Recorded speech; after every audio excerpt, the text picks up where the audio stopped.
So we meet again. I was just on Eye of Apophis live in the chat at the very end of hers. Welcome back, Eye. That's one person I never really. And give me a second. You're going to hear a motorcycle club that's about to go by that's been stalking me in my place. There's a group of about 8, and if you can't hear, I've got audio and video where the same motorcycle clubs that I've spoke of sex trafficking, drug trafficking, those patches, those bikes don't mean fucking shit. When you're trafficking, you're helping kill innocent children. I don't care much for those motorcycle clubs. And the patches that are stalking my place, like you just heard, it's the same club. And probably about an hour, you'll hear the same ones coming back this way. They do it on a schedule.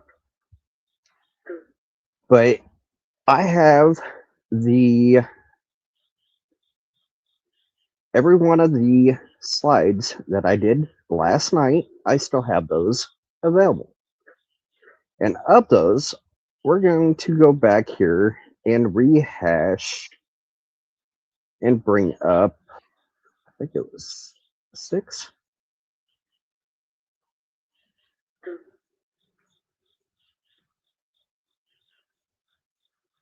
For instance, if I had no clue what I was talking about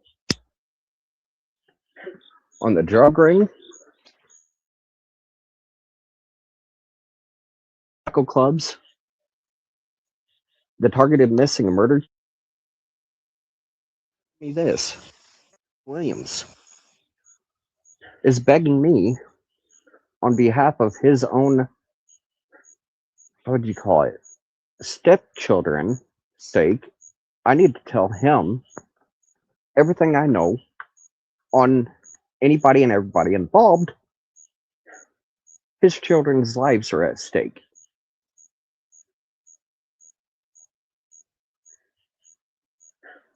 And Gima Lee, I hope to God it's not Grandma Lena. Just spelt different. Yeah, that's Eric Williams, the AK searcher with no flashlight on the news. Eric Williams. Mm-hmm.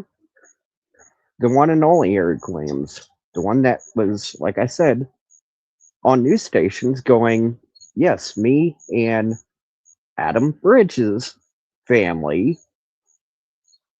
So it was Eric Williams and Adam Bridges' family that were out searching.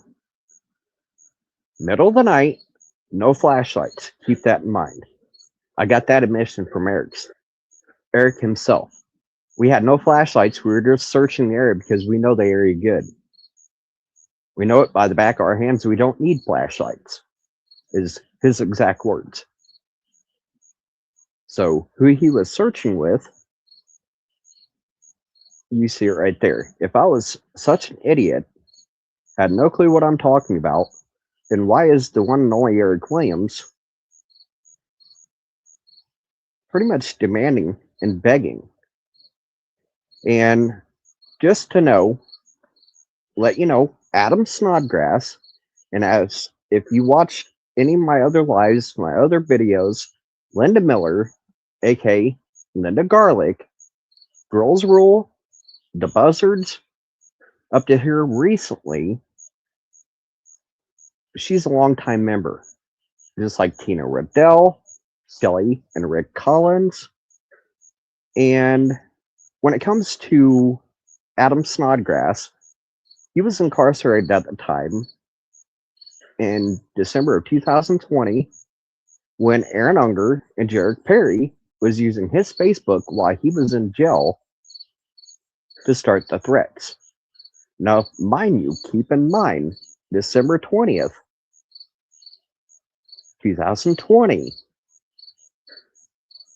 48 hours after the threats to kill me and my family if I did not stop snitching to the Indiana State Police, the FBI, and the local task force on Delphi and other cases back to them and their cartel drug operation that she admits in 2015 when Derek Sherman, Anna Williams, Toby Garth, Ashley Garth, their longtime friends Slee Sexton, Aaron Unger, Dustin Mills, and another Mel were raided in 2015. Aaron herself said she was done for what? The cartel. Now I'm going to see where this picks off.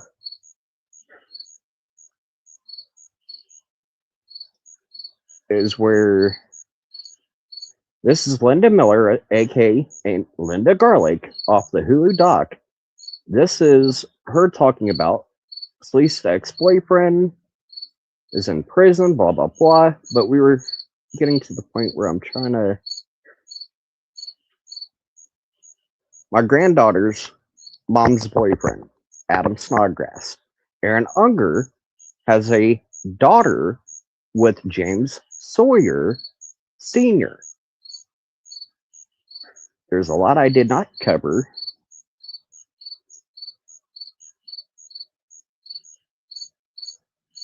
Yeah, Buzzards, it's like the Facebook groups like they have now. There's pro state, pro defense. They have their own names and everything now. But there was, at the time, Buzzards, Buzzards, group chat and groups.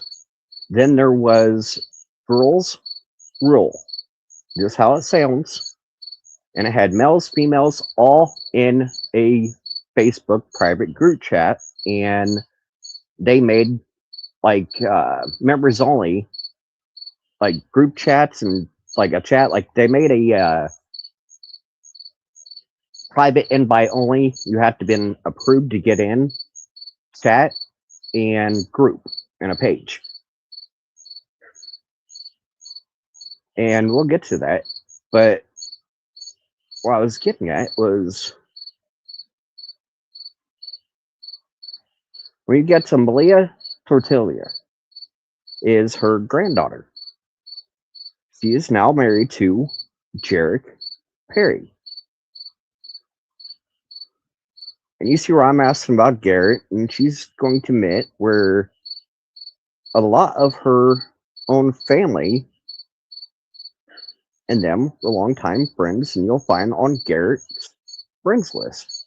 And you see right here, mom of her granddaughter is Aaron Unger. And I'm going to get to those here in a second. And this is who I'm talking about. Linda Miller off the Hulu doc. And I want you guys to see this yourselves.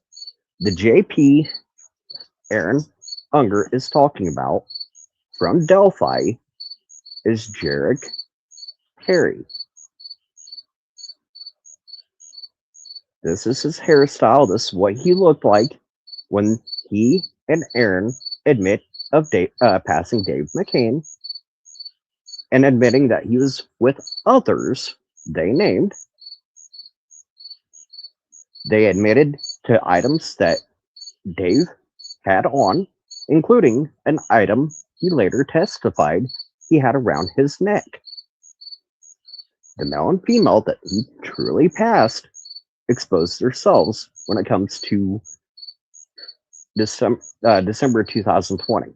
And I'm pretty sure you've seen Case by Case and others crop, and I'm pretty sure you've seen these messages. But you notice who she was talking to and who was cropped out of multiple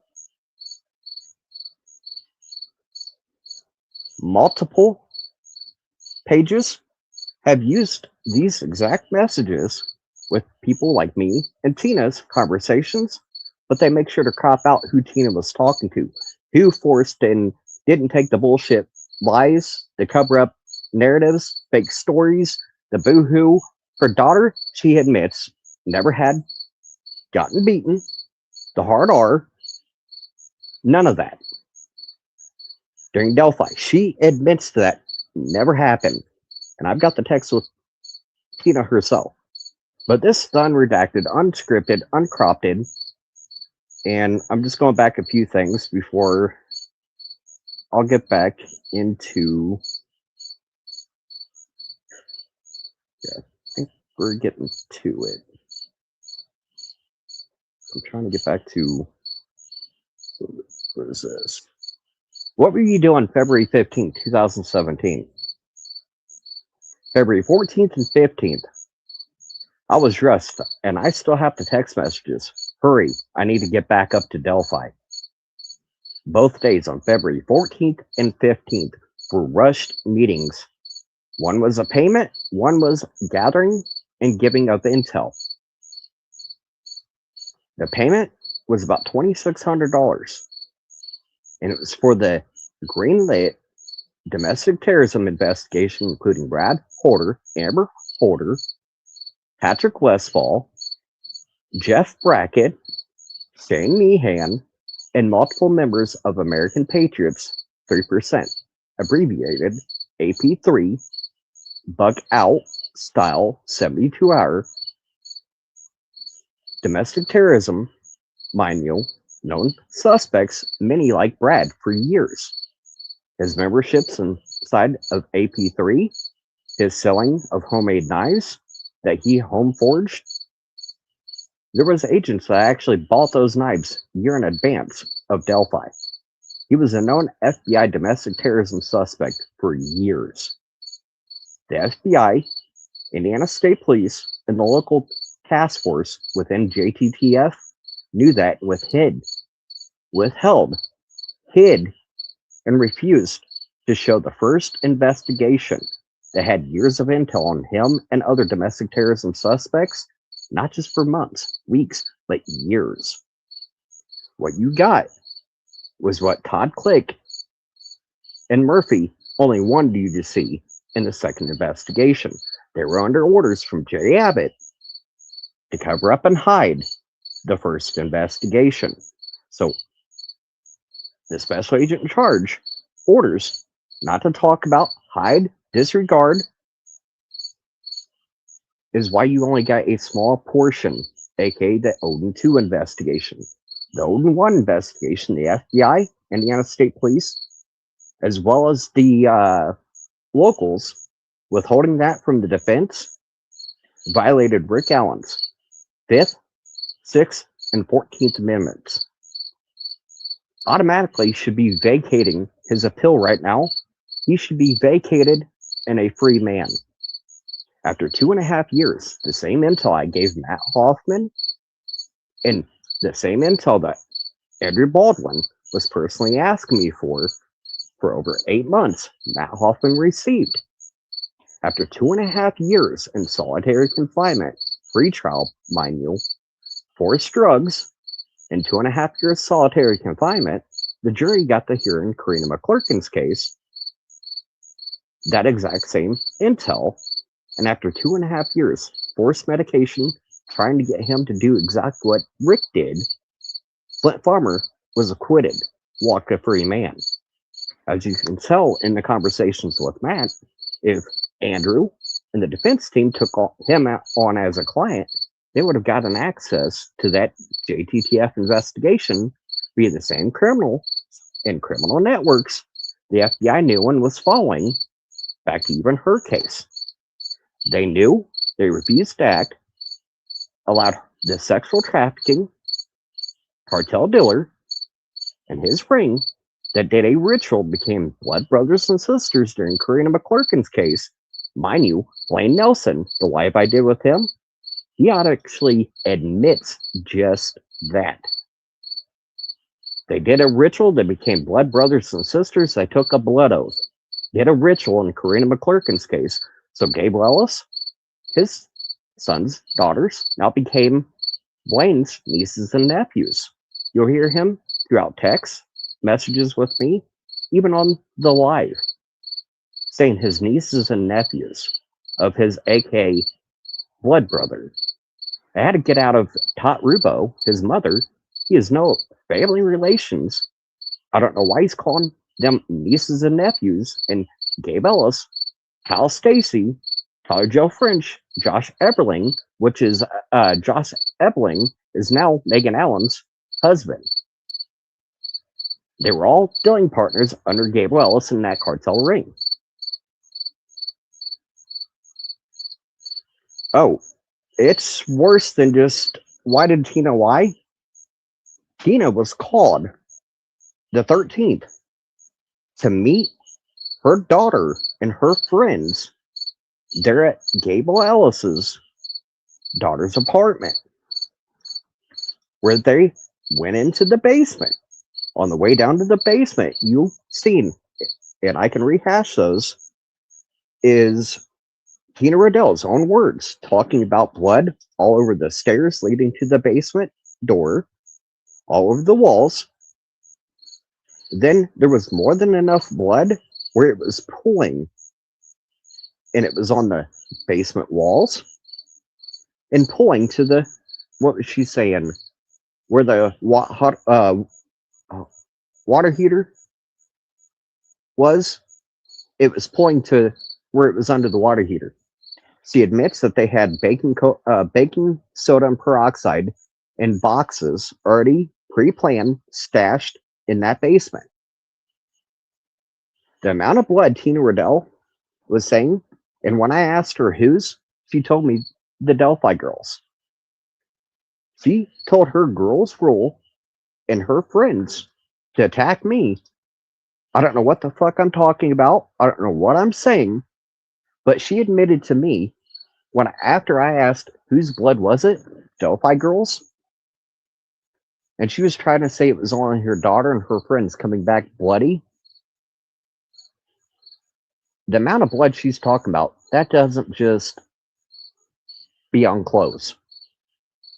To have a amount, like she was saying, pulling and going to a water heater all over walls, something that does not add up, Tina. And it's the same apartment where Blaine Nelson admits they killed Karina McClurkin at. Keep that in mind.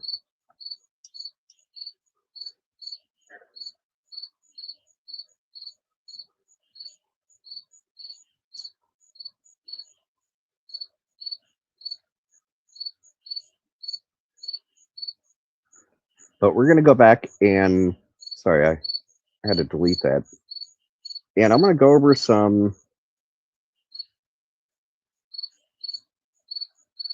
I'm telling you, my friend JP is sitting here, Jarek Perry. This is Aaron talking to me using her boyfriend, Adam Snodgrass. I'm not trying to scare you, but you might have been talking to the wrong people. Some of these people are people who grew up with the kids that were killed. Jarek and Aaron, her daughter is longtime friends, decades friends with their German, Anna Williams.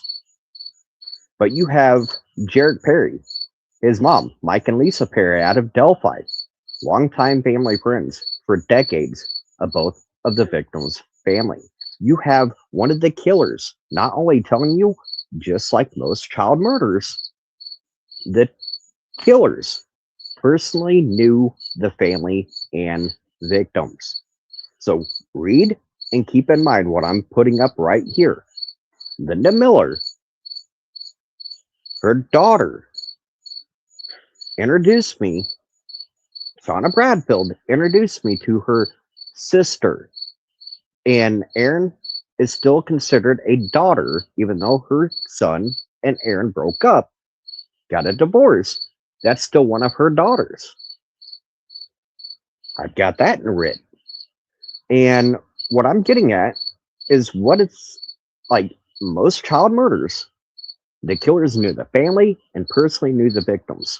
This is Jarek Perry and Aaron Unker admitting, and she was only trying to say Aaron, she didn't know or her family didn't know the girls or their families personally, but they're admitting that there's others involved right here besides themselves.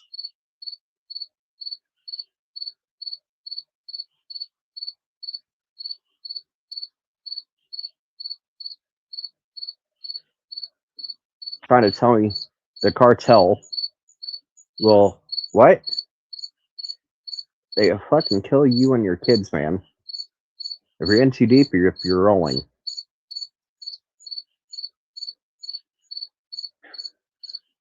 This is one where I was speaking up, and my friend said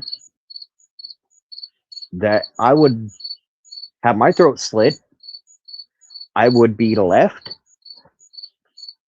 in puddles of my own blood in the woods, just like who? The Delphi girls.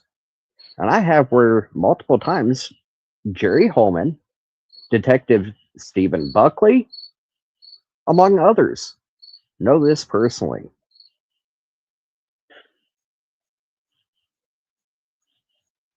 And this is Shauna Bradfield introducing me to Aaron Unger, aka Adam Snodgrass. I'm trying to get to the other conversations where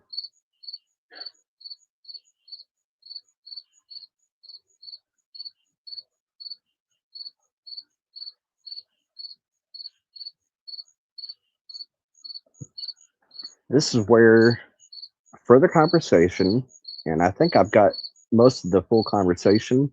And you see me crop and only put pieces on this, but this is why. Even though Aaron Unger, Slee Sexton went state witness, federal witnesses to get less time, Jared Perry, April 18th, 2018, him and three others, he fired a 40 caliber gun while taking two hostage there at Prophets State Park parking area. He went state witness in 2018 against the three he was against. Aaron, her daughter, went state and federal against the cartel that they admit they were involved with to get what? Less charges. But they're going to kill two innocent children for what? For what they themselves would do to get less time.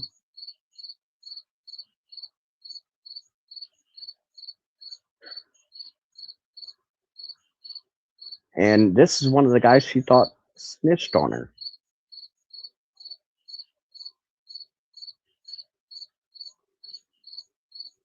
And I was asking about the Good Old Boys clubs. Yes, they have two. One in Kokomo, one they were just going to open cartel wise in Lafayette. She's talking about judges, elected officials, rank and file law enforcement. You'll be surprised. Criminals are not the brightest.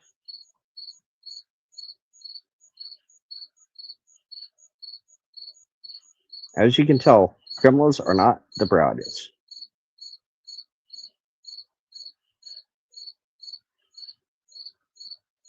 And she's talking about how for decades of being involved with the cartel, her and her family, you have even Shauna and Linda herself laughing that they've been decades long time close friends with kingpins, dealers, and cartel members in Frankfort, Monticello, Kokomo for decades. They thought it was a laughing matter.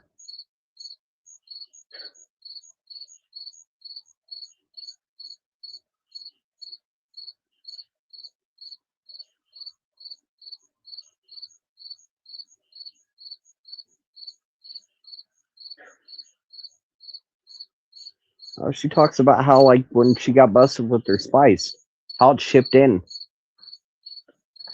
You know, the shipping containers that are moved then by freight, less chance of being raided, less chance of being found.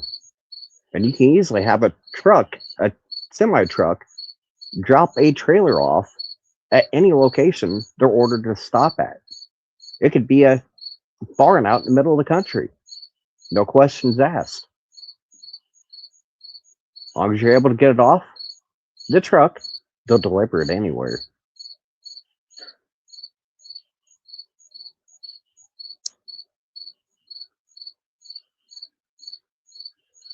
Then she's talking about admitting that yes, they're actually moving women and people and children.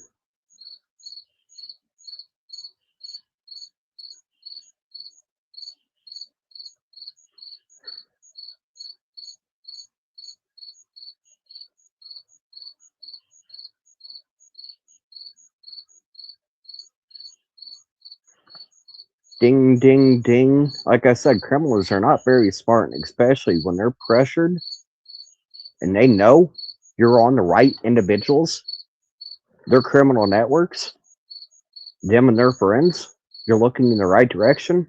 Boy, will they tell you everything and give you stories to look in the wrong direction. They'll even pay content creators to push fake stories, narratives, like Tina and her friends paying creators the beat hard R. Paige Truly tried saying that to my downstairs neighbor. That's what happened to her. Not Karina, but her the night Karina went missing. Yeah, it's not the first time I've heard criminals inside this cartel drug ring use the same thing.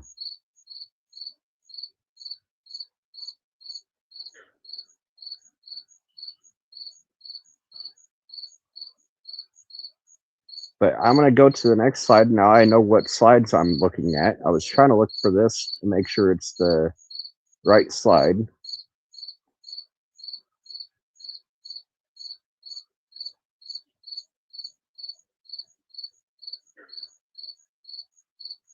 And I want you to keep in mind the threats. If I truly want to be protected, I need to scream, get as loud as possible, and get as many behind me.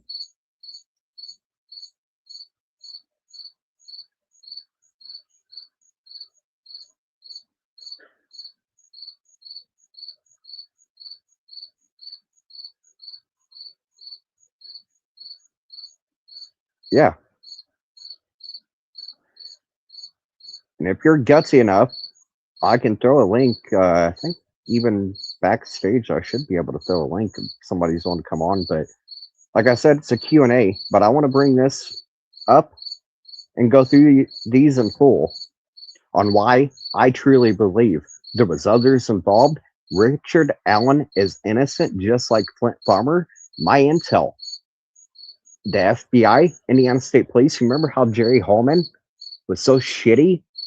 How the fuck did defense get that? Know all that? How in the fuck?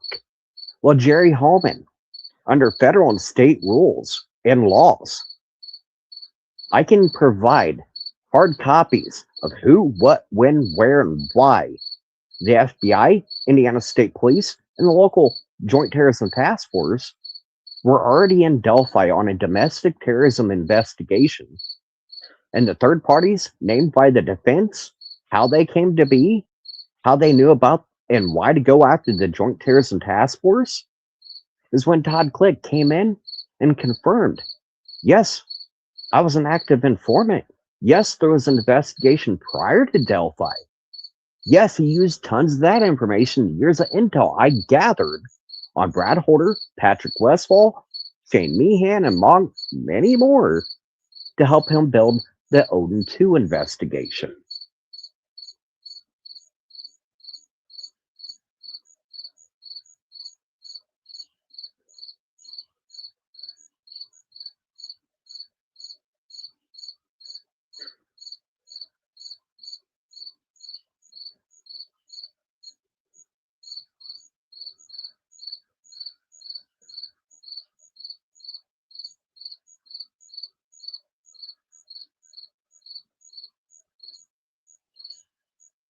And I want to bring up something I gave Matt Hoffman.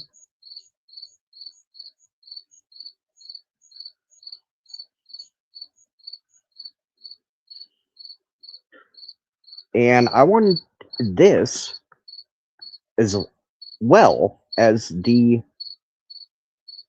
Odin's Hammer tattoo. It was only post Delphi, the Odin's Hammer, and the Tears Hellhound emblem Amber Holder got tatted. And I want to bring up a few things. And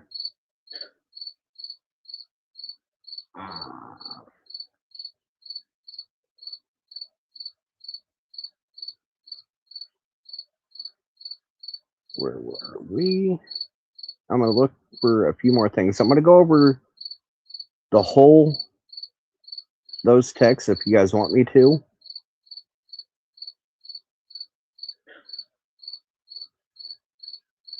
Blaine started talking until they gave him a hot shot and made sure that he was dead when he took it.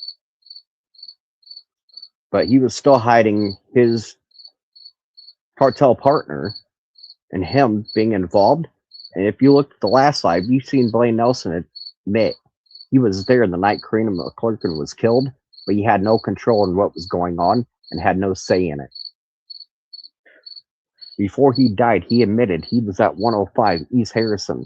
And the conversations you've seen with me and Matt, where they were asking who would they need to get in contact to have DNA and investigators go through that proper location, where Tina admits in the basement would be Delphi girls' blood all over the walls. Going to the water heater. Then you'll have the evidence where Marlena Smith admits, yes, that was the apartment Karina McClurkin was killed at.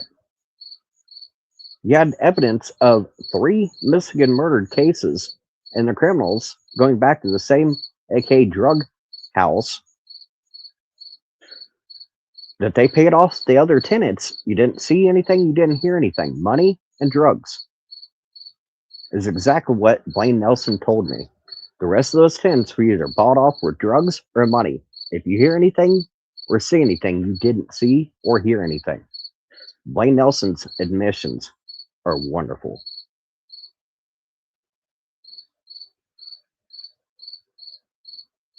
Okay, we want to know about Matt. This is what I was trying to get at, but okay. So you want to know about Matt. So you want me to go over the text messages with me and Matt? This is when Matt Hoffman, after conference calls with me and Matt and Andrew with the defense team, after multiple calls with Matt and Andy on conference calls, he had Matt Hoffman reach out and contact me. You see the date and time exactly and how many months and days before the Frank's motion. Keep in mind, April 2nd, 2023 is over 7 months pre what? Frank's motion. Hi, Michael. It's Matt. Oh, Gemma Lee, if you go to, I have 2 lives going. If you go to the one that's vertical, you can read it clear as day. If you're on the horizontal one, it's going to be hard to read. It's going to be small. But if you all go over to the vertical live, I've got 2 lives running simultaneously. One's a vertical and one's horizontal. The horizontal is going to be small. If you switch over and go to vertical, you're going to see it as clear as day, just like it's a regular text message. I should have said that when I started this.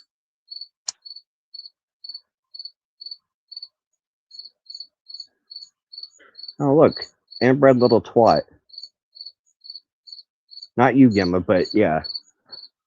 Cash Bandit. You gotta love idiots. I'm not 100% sure. There probably is. And I don't think I'm getting all the messages.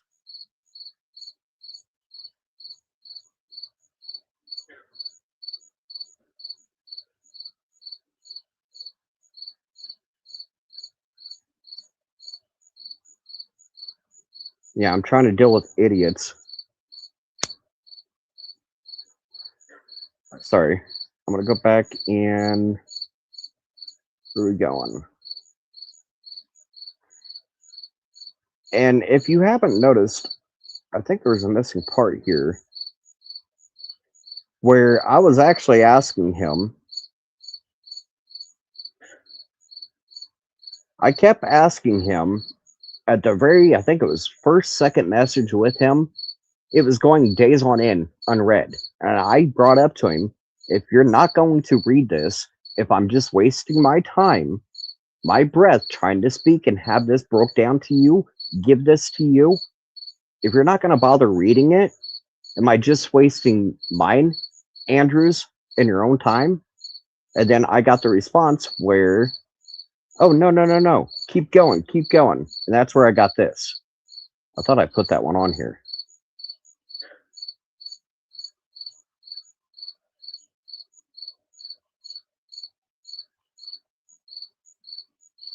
Or do you want me to get down where I was talking about Brad Holder, his group? I can skip forward if you want.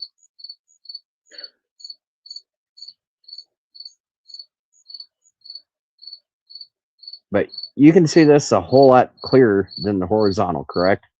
So if you want to see these clear as day, go over to the vertical live and you can ask her. It's clear as day, just like you're reading a text message. Or do you want me to keep speeding through these?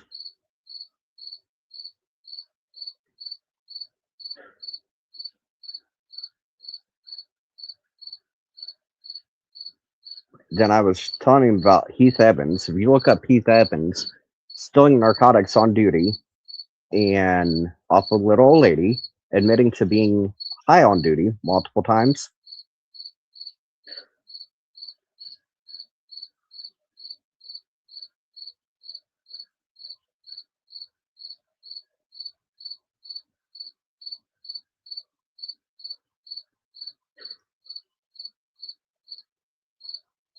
Or if you want me to skip to, oh, you want me to skip to the evidence where I know for a fact he got and he refused to give. Give me a second. I have to go to brand 2 real quick.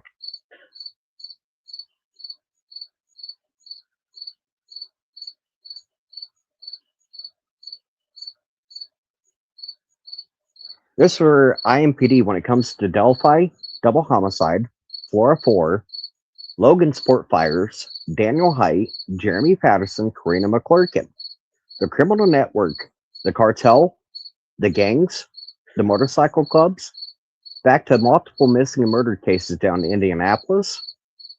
This is an IMPD officer, badge number 7, I believe 739, with IMPD Garland Cooper. This is something I brought up to Matt Hoffman.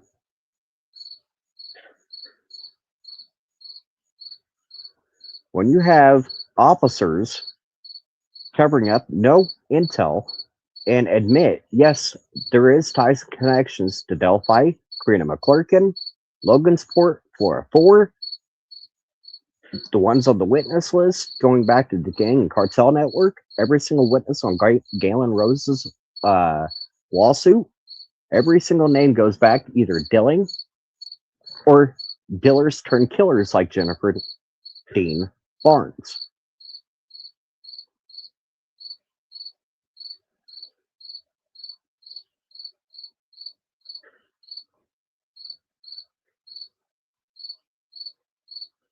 I'm skipping through to some things that I see pertinent where they ask me anything, any ties, connections back to Gabe, Kokomo, that cartel drug ring, and anything that would be pertinent if they knew, could that gang have stalked, found an opportunity to frame Rick? Well, longtime friends of Kathy Allen, what you're seeing here soon is off of her own Facebook page before she shut it down. Brooke Ball out of Kokomo, Indiana.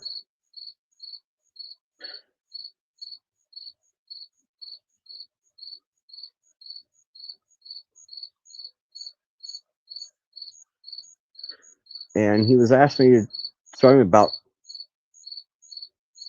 Bree Wilbur. Remember, up above, he was asking, can you show me and break down Bree Wilbur a little bit more?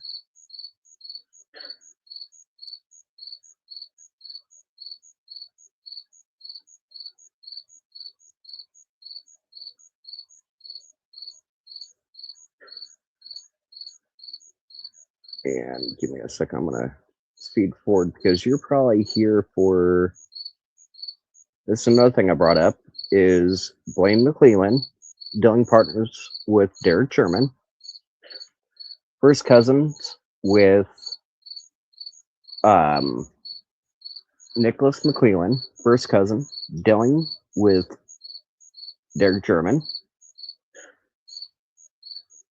busted, and throughout their full court case,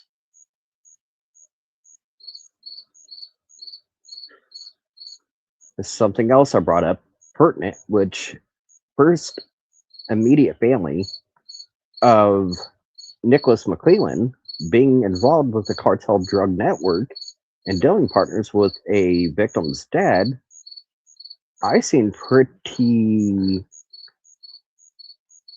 questionable on why he did not recuse himself like Phelps did. And you see why Phelps, was it Phelps or who recused themselves? The first judge recused themselves for damn good reason. It was conflicts of interest, him and his family. Just like Nicholas McClellan, you see Blaine McClellan, his first cousin, multiple, including 2026 felony charges, still active in around that drug ring. So if Matt Hoffman chose to give this information to the defense, pretty damning on getting what Nicholas McClellan was trying to do with them, get them kicked off the case. You had every damn reason to kick Nicholas McClellan and the major conflicts of interest, immediate family of his, being charged and through court as dealing partners, picked up 4 hours apart during the same raids with Derek Sherman. Major conflicts of interest when you had friends that go back to Gabriel Ellis. Dustin Prater goes back to Gabriel Ellis. Blaine McClellan goes back to Gabe Ellis. Other dealers like Christopher Duff, Nita Duff's son that was dealing out of her house. They're all dealing partners. And this is pertinent information that should have forced Nicholas McClellan and a different prosecutor to take over unbiased. When you're trying to hide you and your own family's drug connections, and it's something I brought up when Sophia Rossi, Brad Rossi, his wife, adult children now, Mark Lehman, both lived and worked for years. Their children went to school in where? Kokomo. Facts. Before they moved and went out their practices, they were working and living in Kokomo. Their children were going to school in Kokomo. When you have dealers, friends of theirs, I'm going to go into some. I'm trying to get to the. I know what you're here for.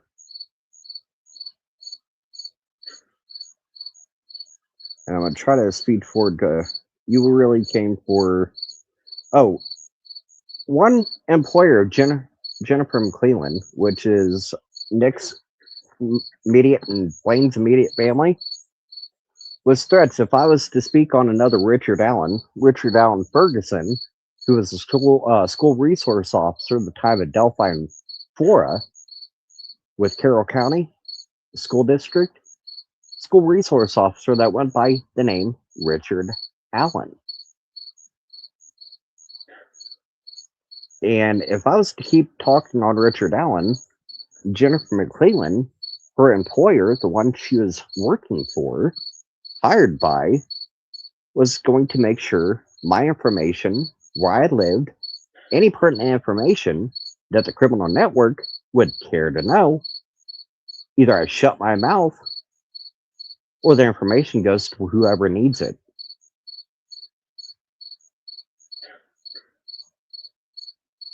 And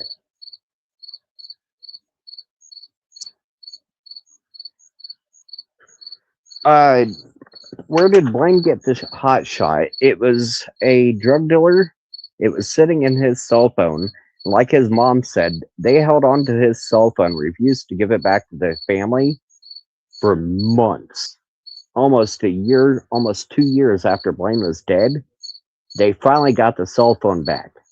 They were supposed to go through that cell phone to get the dealer that he contacted to get what was supposed to be just fent, like fentanyl, but it ended up being 90, at least 90 some odd percent horse drink and just a minute amount of the drug that he bought. It was like 90% horse drink and just a minute amount of the actual drug that he was buying, supposed to be getting. And they highly mixed it or it was nothing but horse drink. That's what eventually got him dead. And unlike what Christine Salazar says, Erica Morse says, of Blaine Nelson being the one dead on the bed, I've got the exact crime scene photos. He was on a floor, no bed, no pillows around him. He was on a hardwood floor that he fell on, where he died, took his last breath on a hardwood floor. The crime scene pictures that I got from Todd Rubo, the first one to find him passed out, overdosing on the floor, was his son. Hollered for his grandmother, Todd Rubo, to come upstairs. Hey, I need help. They found him on a hardwood floor, face down, until the EMS got there, flipped him over on a hardwood floor. No pillows, no blankets. They moved all that, but a hardwood floor that he was on. So him being found, and oh, that's the crime scene pictures of a man dead on a bed, is a bullshit lie. It was not Blaine Nelson.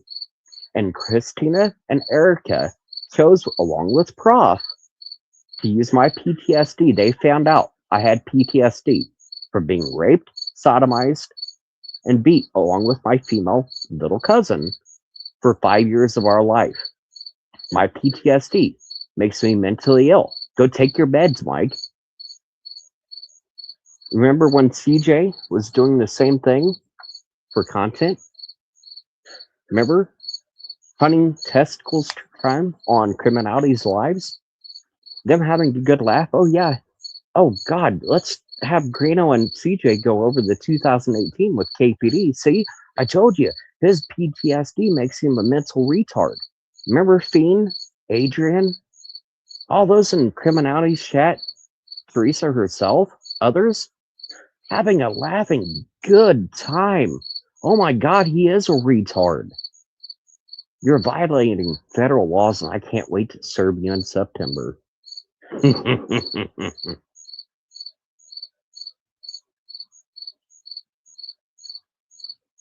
But I'm gonna jump to. I know what your came for, and I think it's on the slide 2.2.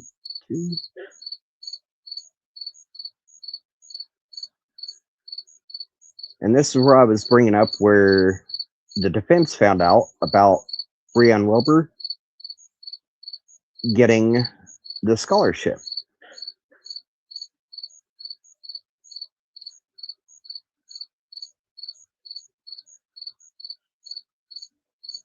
And this was just conversations between us about Bree Wilbur that Andrew and Matt wanted more information on. And this is how the defense came to know about and passes on to Andy. He said, good, fine. They had no clue Breanne Wilbur got Abigail Williams' scholarship until who brought it up?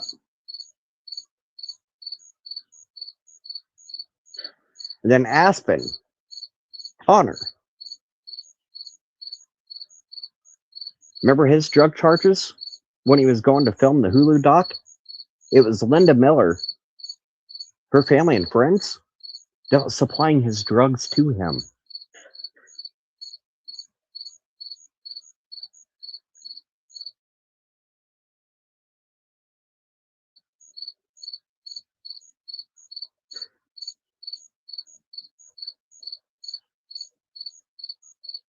And this is where I was breaking down where Brianne Wilbur and Derek, all of them were close family friends. Defense had no clue of this. That's why they're asking for information on Brianne Wilbur and the state's witnesses. When Brianne Wilbur is friends with dealers like Derek Sherman, Blaine McClellan, Christopher Duff, Ashley Garth, among others, this is what Toby and a few content creators that's been pushing narratives and stories away from Tina, her family, Christy Lynn Martin, that cartel drug ring. You have multiple creators protecting Tina, Jenny Kroom, her aka daughter, her niece, Brittany Nicole. Brittany, you've been seeing aka Brittany Renee. It's Jenny Kroom's little aka daughter, aka niece, admitting that she has longtime friends and family. Yes, they go back to some bad people, dealers turn killers, but no reason to look at my family, my aka daughter, and her friends. But yet, when Brittany Nicole goes back to like Nico Washington, Dominic Nico Washington, the serial killer, the dealer turned killer that killed the two informants up in Richmond, that's hours away from Kokomo. She's friends with him and his friends and family. Another killer up in Richmond, hours away, but no reason to look at her and her family. This is why when you're looking at cases, you're doing it unbiased. Look at the families. Look at the friends and family of those families. You look at it unbiased until you get the truth. Is friends or family involved? Yes, no. The cartel, the drug ring, the conflicts of interest. You have elected officials, attorneys, judges, their family and friends going back. And I'm trying to speed up because I know what you're wanting. I know why you came here. We're about to get to it.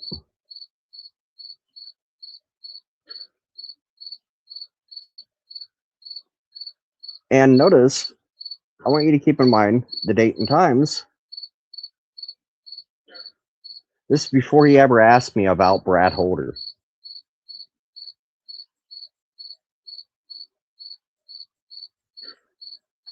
Remember some of the exhibits that became later defense exhibits? That's Brad Holder.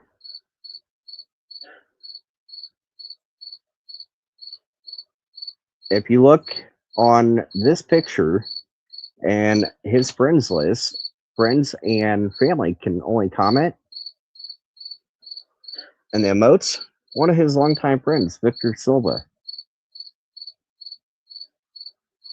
Just like Brad, when it comes to Damian Swoke, it's Dynamo Swoke, but his MMA fighting, he goes by his legal name, Damian Swoke, a longtime cartel dealer out of Kokomo and gang member.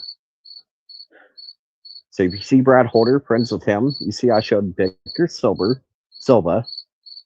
Here's Victor Silva, his Facebook. Armand A.B. Bridgeforth. Keep Armand in the back of your mind. And you can still, to this day, I can show you on Keegan Klein, his friends list, Damien and Armand.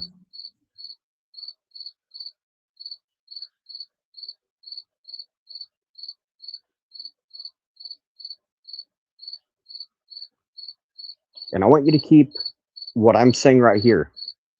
If only you listen to me, Matt. The criminal network, the drug ring, the cartel dealers, kingpins, longtime friends of Brad Holder, going back to the cartel drug ring, Other targeted missing and murdered cases, the killers, their friends and family, are longtime decades friends with Brad, his family, elected officials, law enforcement. There's an issue here.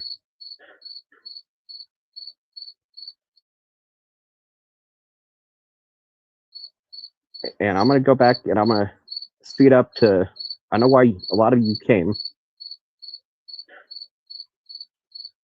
and I know what you're getting at. It's like, hey, I came to see what all Matt knew and hid. Look what I'm bringing here. How the defense came up with the name Kokomo Crew, Gabe Ellis, Kyle Stacy, Josh Ebeling, Megan Allen, Tina Riddell. Remember George Stanley? A lot of these names. This is months before the Franks motion. And a lot of these content creators reverbing and using themselves, their followers, and even the cartel family and friends that are involved to try to pry information out of me by all means necessary, whatever it takes. Remember the California, aka Ice Queen, Kate, aka Pre-Consent? Knowing that I had cartel dealers threatening to slit my throat if I keep snitching on a cartel network that they belong to, they'll slit my throat, leave me in the woods, just like those two Delphi girls. And she's coming, telling me how she's dealt for years. She used so many drugs and forced her friends to use these drugs. They gave her the nickname, the Ice Meth Queen. She's bragging about this, knowing dealers and killers involved with little kids being murdered. And she's going to tell me she's an Ice Meth Queen named by her friends? Like it's a bragging right? I still got all those emails. There's a lot more to come in the next few lives. I'm just rehashing over this right here.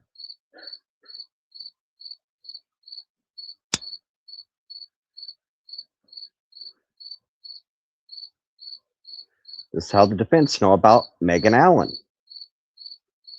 Her mom, like you've seen above, that was in the Dropbox, along with a lot more. Tina Riddell admitting that her daughter and friends, she cut one of the girls to know what it felt like. How that all came to be, and all these content creators saying it's their digging, their work. This is how, praise be to them, donate to them, give them gear, pay their way. Oh, we're coming. Help us fund our trip, buy our merch, just like Prof tonight. Make sure to donate and financially help me. You don't hear me saying that. It's never been about me, what I can get. It's the truth, the whole truth, and nothing but the truth. This same truth was heard in Flint Farmer and Karina's case. After 2.5 years solitary confinement, forced drugs, trying to get him to do exactly what they got Rick to do, it failed. The jury heard the truth, the whole truth, and nothing but the truth. Just like I was trying to show Matt and Andy. If you take Flint's case on, it's an easy win. Why? They can't hide the federal truth, who and what I was, in the testimonies, the interviews.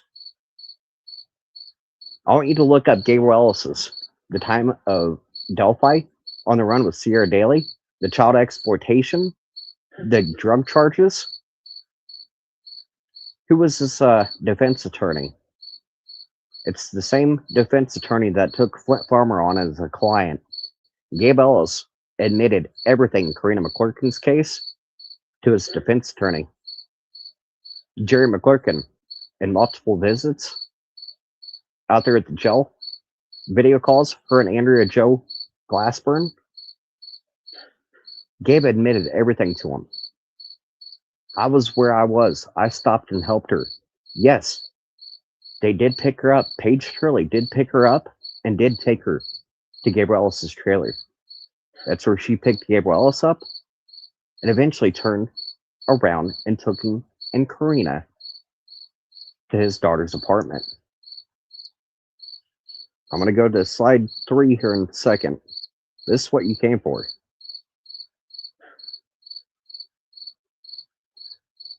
And these content creators, if it isn't giving them intel where they could spin it around for the next 10 years, excuse me, I'm going to.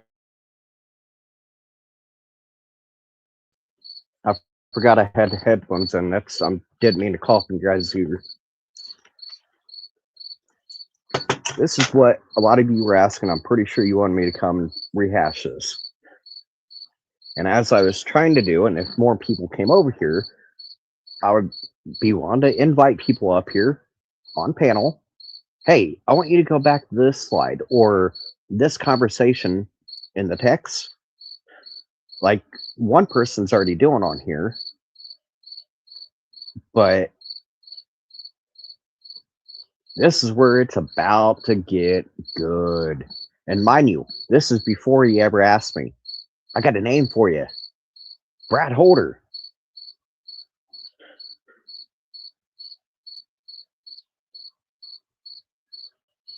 Here, I'm going to slow this one down. This is how Todd Click. It was the text emails with Todd Click, Greg Ferenczi, and Murphy during 2018. This is how Todd Click came involved. Todd Click did the same thing he did with the Odin 2 investigation. He dismissed the other third parties and only went after certain few names, as least as possible. Brad Holder, and the very few names he wanted to look at. I've got every text, I've got every email with Todd Click. And a lot of you are backing Todd Click. He was ordered by his agent in charge when he was a Joint Terrorism Task Force member not to document, not to push certain individuals and things that I brought up to my handler. They chose to cover that up. He deserves to sit where he is and stay behind bars. Todd Click helped frame Richard Allen on behalf of the FBI and the Joint Terrorism Task Force to cover his and the FBI's own asses. Indiana State Police of the FBI-led Joint Terrorism Task Force. The locals, just like how Todd Click and Rushville and Greg Ferenczi out of Terre Haute were full-time police officers, but they were trained by the FBI to become Joint Terrorism Task Force members. So it was almost like dual agency work as well as their local police department work. It's just like a regular detective getting asked to do dual, like special victims unit, along with regular homicides, murder, attacks, but being dual, and even doing that for the FBI. This is how Todd Click, Murphy, the two survivors, and why I said only two officers looking at him at the time. Greg Ferenczi was already targeted and murdered by an AP3, American Patriots member, to silence him before he could expose and go after the true others involved and behind multiple cases. There was an American Patriots, and it was a planned attack. It was planned, rehearsed, like a militia training, like any military former vets, they would train. They would rehearse just like the 72 hours. The FBI was surveilling and telling individuals going to and from that militia movement training event, Ron Logan's, for 72 hours before Delphi. The FBI have telling Brad Holder, Amber Holder, anybody coming and going from Ron's land, there was at least 100 people that RSVP'd. I have every single name, including Brad, Patrick Westfall, Shane Meehan, Elvis Fields. You'll be surprised for years how many names like Brad Holder set in domestic terrorism watch lists for being known threats to American lives. And why? You're about to see the real name of the Sons of Odin. Why we went with the Sons of Odin, FBI-wise, if you look up Kyle Stacy's, one of his old Facebook pages, He's got a jacket on his left shoulder in that picture, and it has Sons of Odin. If you look up Patrick Westfall, Sons of Valhalla Motorcycle Club, or Patrick, Son of Odin, Facebook, he's openly flaunting it and opened a new, aka now motorcycle club, not a kindred, out of Carmel. He lives in Carmel, Indiana now. He's going by Patrick Odin's son,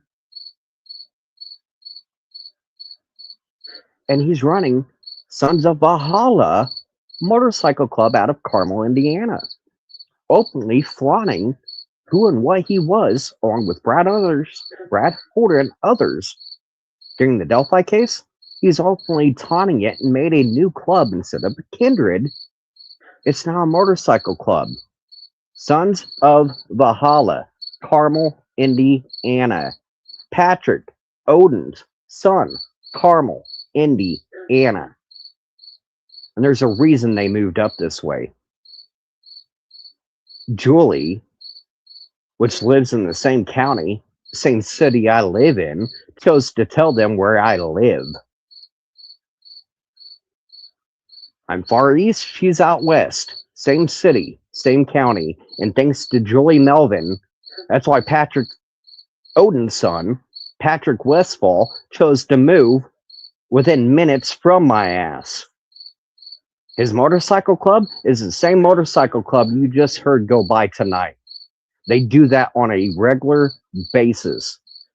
Tonight was only 3 of his and his patch members. I've got audio and video where I got in a confrontation with 2 of his members in the backyard, telling them to slow the fuck down. We have kids out here, and you want to come act like you're going to do something to me? When you tell them it's being recorded, look at the GoPro on my head, my camera on my phone, it's being recorded. Go ahead and try something. You got 2 little bitch boys with patches, Sons of Valhalla, got back on their motorcycles and ran off like little bitches. Those patches, those little 2 wheels, don't mean shit, Patrick. Just like those other motorcycle clubs. Look up the judge and wife shooting out of Lafayette.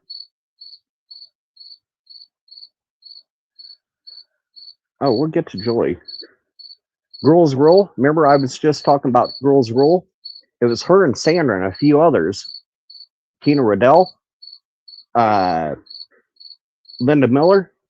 They made Girls Rule, along with Buzzards. It's got a new name now. And how can you support somebody? This is going to get me emotional.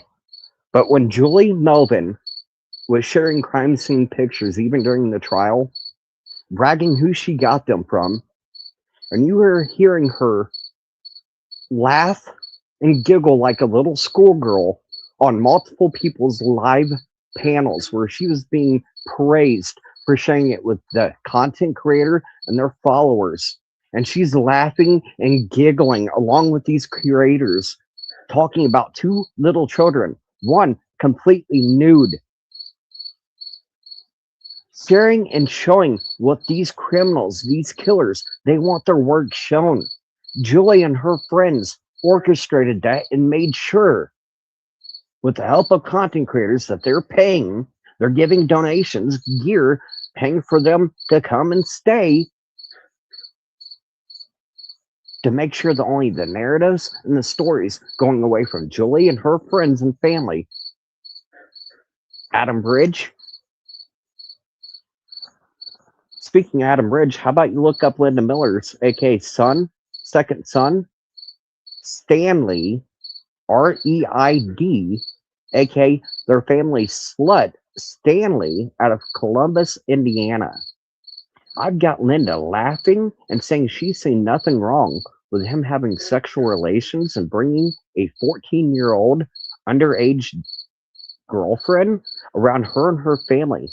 Meetings, get-togethers, bonfires, parties. Knowing what he was doing with that 14-year-old, and they had nothing didn't see anything wrong with it. Then how about you ask Linda how she moved out of her grandson, James Sawyer Jr., aka Clay Sawyer, raping and molesting his own sister, half sister, Aaron's daughter, Shauna Bradfield, her daughter, their friends, and neighbors. That's why they went from Columbus up north, Monticello. Remember Libby German on her Facebook that says she's working part time at Indiana Beach? Clay Sawyer raped an employee, fellow employee at Indiana Beach, just like he does his sister, their friends, cousins. Oh, what Linda doesn't want you to show is where Shauna herself and Aaron introduced her underage granddaughter. Her mother and aunt introduced her to J.P. Jarek Perry, a killer friend of the family of her aunt's. She moved in with him when she was 15, not even turned 16 yet. Was already having sexual relations, getting drugs, beer, alcohol, anything to her heart's content, doing exactly how Gabe Ellis started with Sierra Daly. Only Jarek moved an underage girl in, and her family seen nothing wrong with it, just like Stan, their slut family friend, her AK second son, Stanley Reed.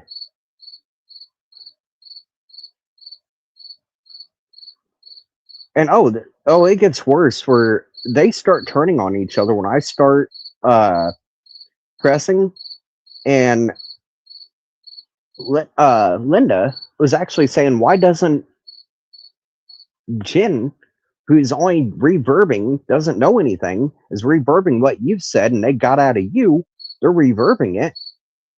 She's got nothing but hearsay, but why isn't Brittany coming forward if she knows so much and Jenny knows so much?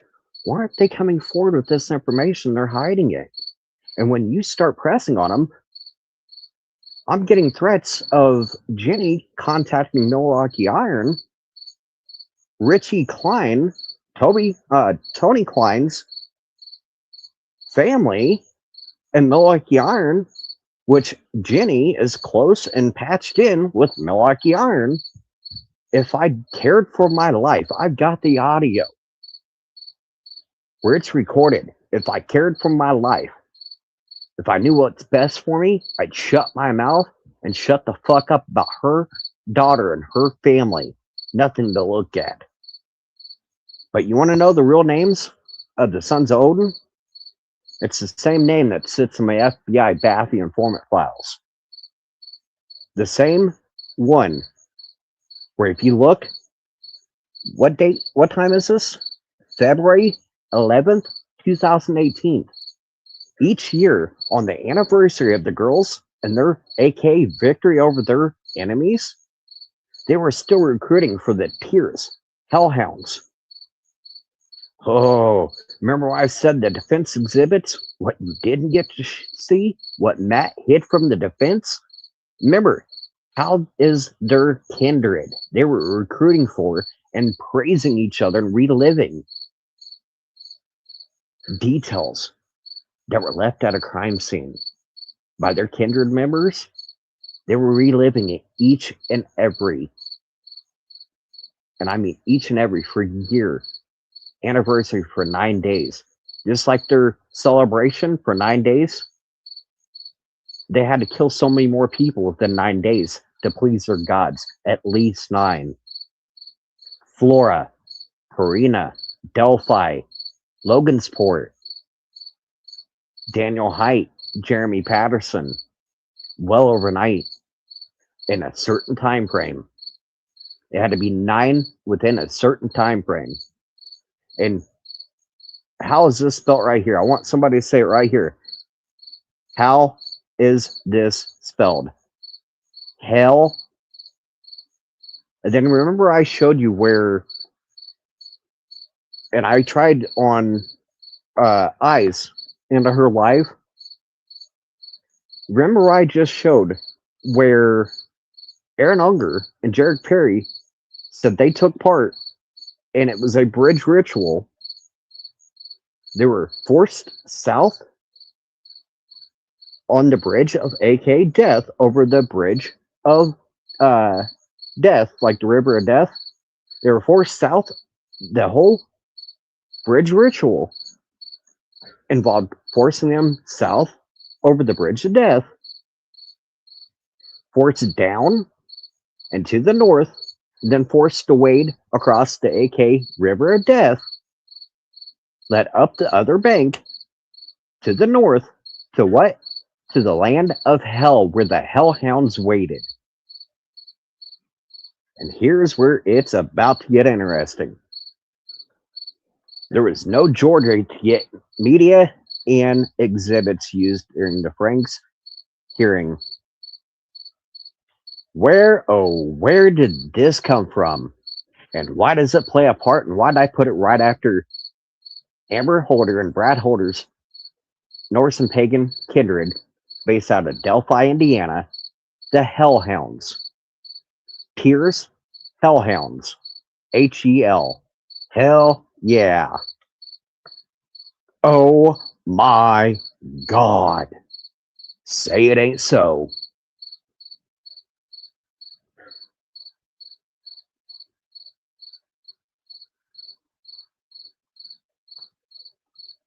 I'm going to let that one sit and breathe for a second.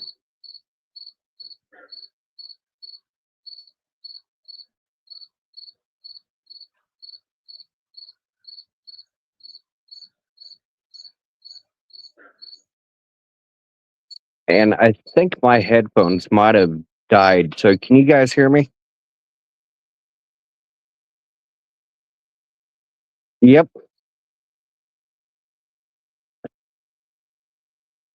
Okay, can you guys hear me?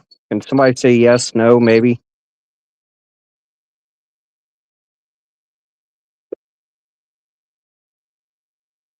Okay. Okay, I can see myself talking. Never mind. With that up, I couldn't see me talking. But what does he spell and how does he spell it when it comes to his kindred, the Hellhounds? Huh. And where did this defense exhibit?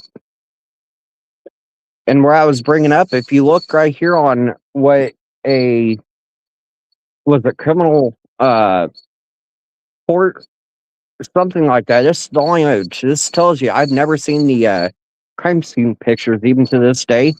I was just using what everybody else said, and this is how it was supposed to look like. I can honestly say, unlike many of you, I've never seen, I don't care to see a little girl naked and bloodied along with her friend and go gawk and say, who else wants this? Like content creators and the ones in their chat going, who wants some? Hit me up. I'll send them to you. It's sick and deprived and it's evil, sadistic. But I wanted to bring this up and just paint a picture. When did these get sent to Matt Hoffman and only bits and pieces made it to defense exhibits during the Franks motion? Over the 8 months, 8+ months, it was nearly when they asked for anybody that knew intel in December after they got on. It was shortly right after that, and all the way up to the trial itself, I was still providing information, giving information, and you see only bits and pieces.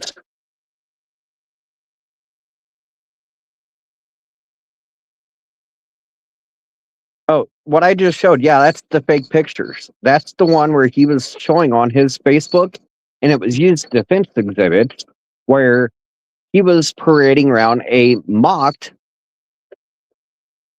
both clothed victims on his Facebook, was parading that around. This is how it became defense exhibits and the defense bringing up his social media and what he was posting and talking about. And there's a lot more. I still have not shown the full Dropbox, but I'm pretty sure this is where and what you guys came to show. And I'm not just saying this, I'm showing and I'm putting my money where the mouth is. I don't make anything. I don't ask for anything.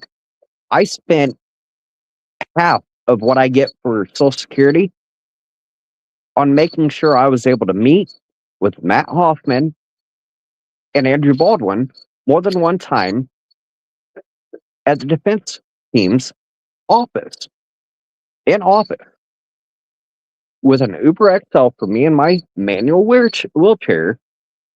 Since I had nobody to get me to and from, Matt did not even offer to pick me up, take me into the meeting with Andrew. I had to use Uber XL. And the distance and how much it cost, it was about $200, almost $300 each to and from visit. I went without for months on end to make sure Richard Allen got justice, the girls got justice, and the right innocent man wasn't framed. I went without medical needs, catheters, shakes that I need to keep me alive, keep me healthy, keep me going. I was going without supplies that I medically need, that I have to pay for out of pocket. For months on end, I put my own health and well-being, just like when I swore an oath, 17, going into the Army, from my nation, her people, for the truth, justice, loyalty, honor, duty, respect, selfless service. They asked, I provided.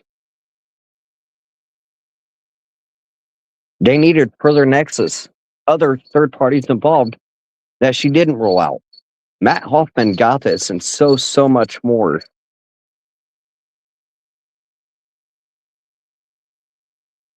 And I'm going to try speeding through this because I'm not going to keep you guys up all night. And you see where I'm speaking of. Brad Horder, the aka Kokomo Crew, the drug ring, where corrupt politicians, elected officials, judges, prosecutors, attorneys, they're longtime friends and even family. Like I showed Nicholas McClellan, Blaine McClellan, Nita Duff, Christopher Duff. It's not made up. It's not a lie.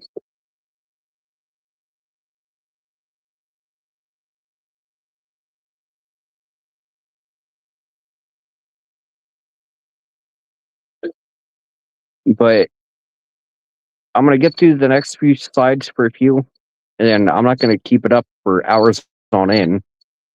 But I just wanted to bring this up, and as you see, more people, if they were in here, if they had Q&A, they want me to go back different slides of the live, the hours-long live. I'm more than willing to, like I did today, go back and rehash the major things. And we're going to get to where I was speaking of, and if the first defense and now the appeal team, if they would have sequestered me as a federal confidential informant at the time of Delphi, material witness that allowed the FBI, Joint Terrorism Task Force, to have a investigation, domestic terrorism investigation on Brad Horder and others, 72 hours leading up to Delphi, and the post investigation was used my intel on the first to help build the second Odin investigation.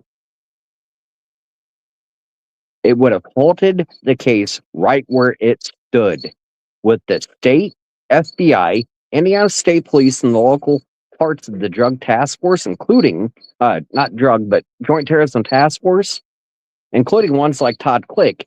He even refused and hid where there was a first investigation. Brad Horder, among others like Patrick Westfall, Shane Meehan, the militia group, the criminal networks, the drug ring, the cartel, the corruption. FBI knew that for years. Brad Horder set in the Joint Terrorism Task Force domestic terrorism watch list. But before anybody starts going on me, I'm going to try catching up to where I'm at.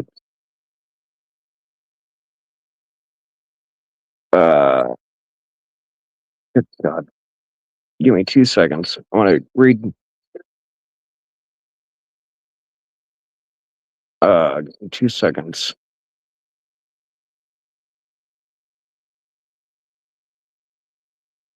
How do I?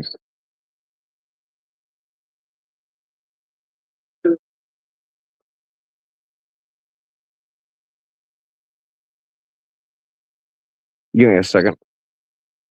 Yeah, it's kind of what the some other content creators, they've been making sure only go to them, their pages, what they have to say.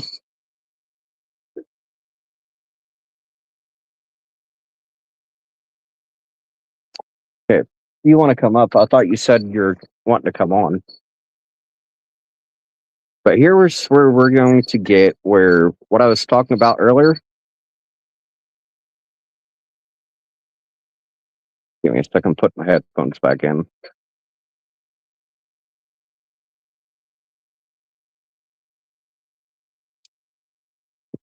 Second.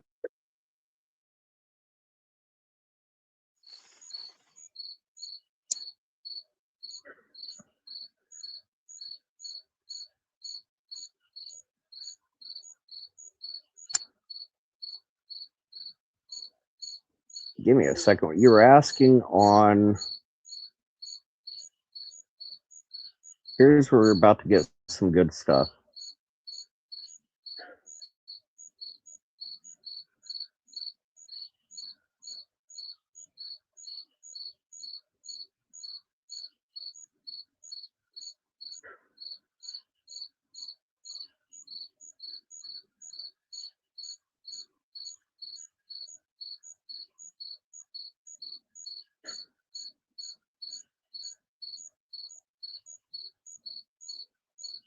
And like I said, the motorcycle clubs, look up the judge and wife shooting out of Tippecanoe, Lafayette, Indiana.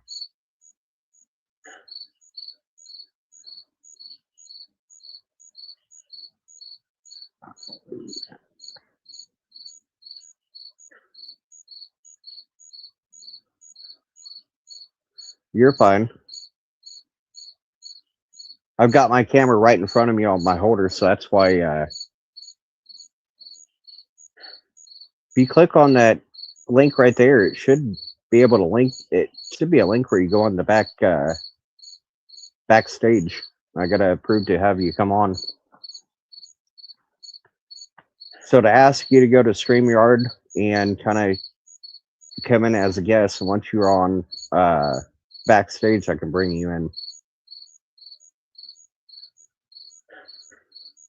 And see, that's exactly what I'm doing. I'm just doing voice and my camera covered. I just didn't feel like with the camera being right in front of my face, anytime I open my mouth, you're going to see my mouth open. And I'm going to be sitting there right smoking a cigarette in front of your face. So don't worry, I got the camera off for the same reason. I got it right in my face on my chair. So when you come on, go backstage, let me know and I'll pull you in. Here's where we're about to get some damning information. Hal Stacy tagging Gabriel Ellison, Tyler French, among others.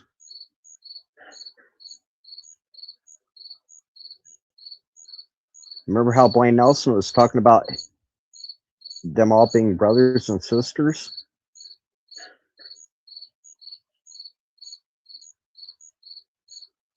It gives you the option when you come in backstage, you yourself turn on your camera or mic, and you can mute yourself at any time. You got the same like turn camera on and off options that I'll have at the bottom of my screen. So when you come on, you have the option of turning your camera off, selecting a profile image to put up, or just leaving it blank with a name or a number or letter, whatever you want, and coming on. But you yourself are the ones that hit the turn the camera off and turn the mic on and off when you want. I don't know if anybody's ever told you that. And God, what I would give to have Natalie and Stephanie of the Free Rick rally. God, what I would do to have them on. This is one thing I want you to take notice. Hal Stacy reliving during what? Just like I said, each anniversary of the girls' murder, them reliving them and their kindred's sacrifice to their gods and victory over their enemies. This is where what I said 2 days before Delphi. Why is the victim's blood on a tree, an oak tree, a sacred tree to Norse and pagan kindred members? They chose a sacred tree, just like the ash tree is their tree of life. It's sacred to them. Certain oaks are sacred and used for altars. Why were they talking about pre-planning and listing out the rune left in a victim's blood 2 days later? Riddle me that.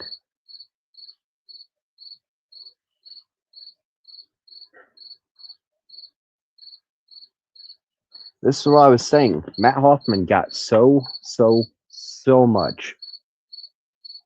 And Andrew asked me, as you can see during the first live, who's in charge of the meth ring? Okay, if Gabe Ellis did this, along with his kindred and gang, Brad Holder,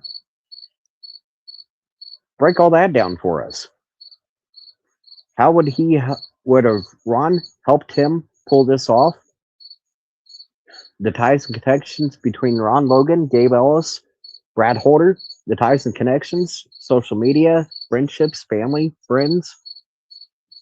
Everything he asked me to break down, I gave to Matt Hoffman.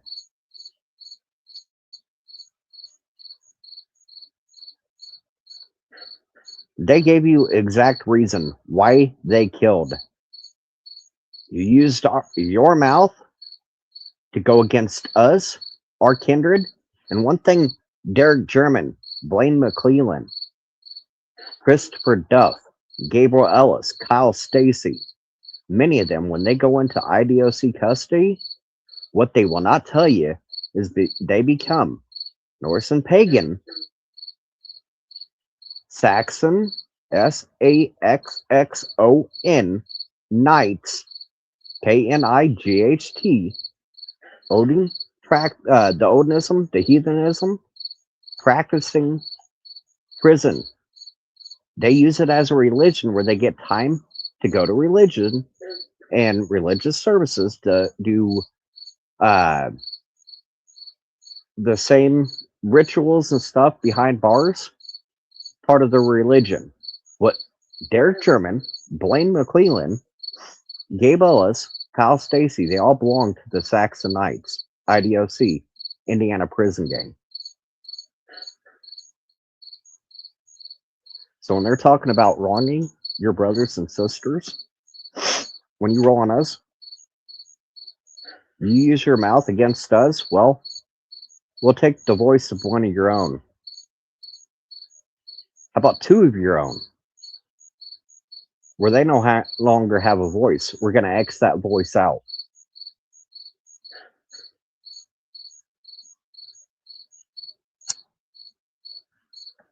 Here's where Julie Melvin, their friends, the girls rule, Sally Collins, Richard Collins. This is damning. During the trial,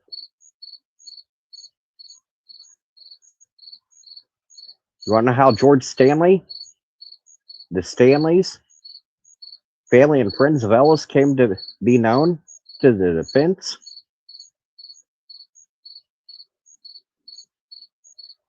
Ding, ding, ding.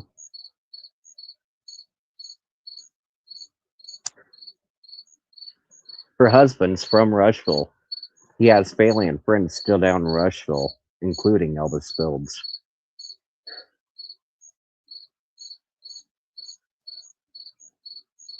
Are you there?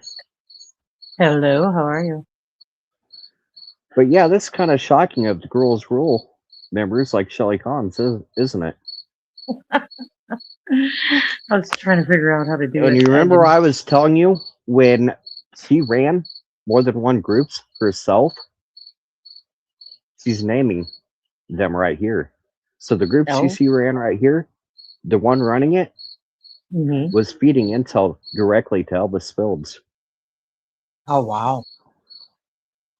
This is one of So, the Julie Melvin, Sandra, okay, Tina, that's Linda's Girls Rule. that. There's a couple things that I wanted to talk to you about Hmm. that are like of kind of a concern right now for me and someone else that I know. Um,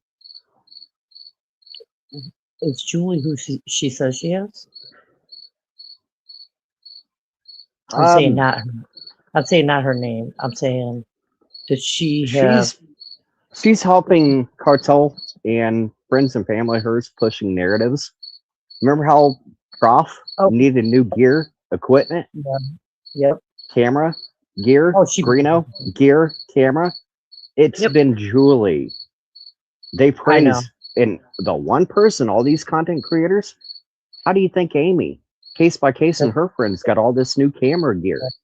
He's got a new camera that's following her and a new And she's microphone. And praising Julie Melvin for helping. okay, so what So long is as they Julie? help push narratives and stories away from that Melvin- cartel and drug ring, Does they get Julie Melvin rewarded. does she know what happened? But she's just playing games with every fucking buddy. Jenny Crim's the one that dropped Greeno off. She admitted that, and then the Okay, stories she had the creators and dropped him her and the off. rest of them attack me to shut the fuck up.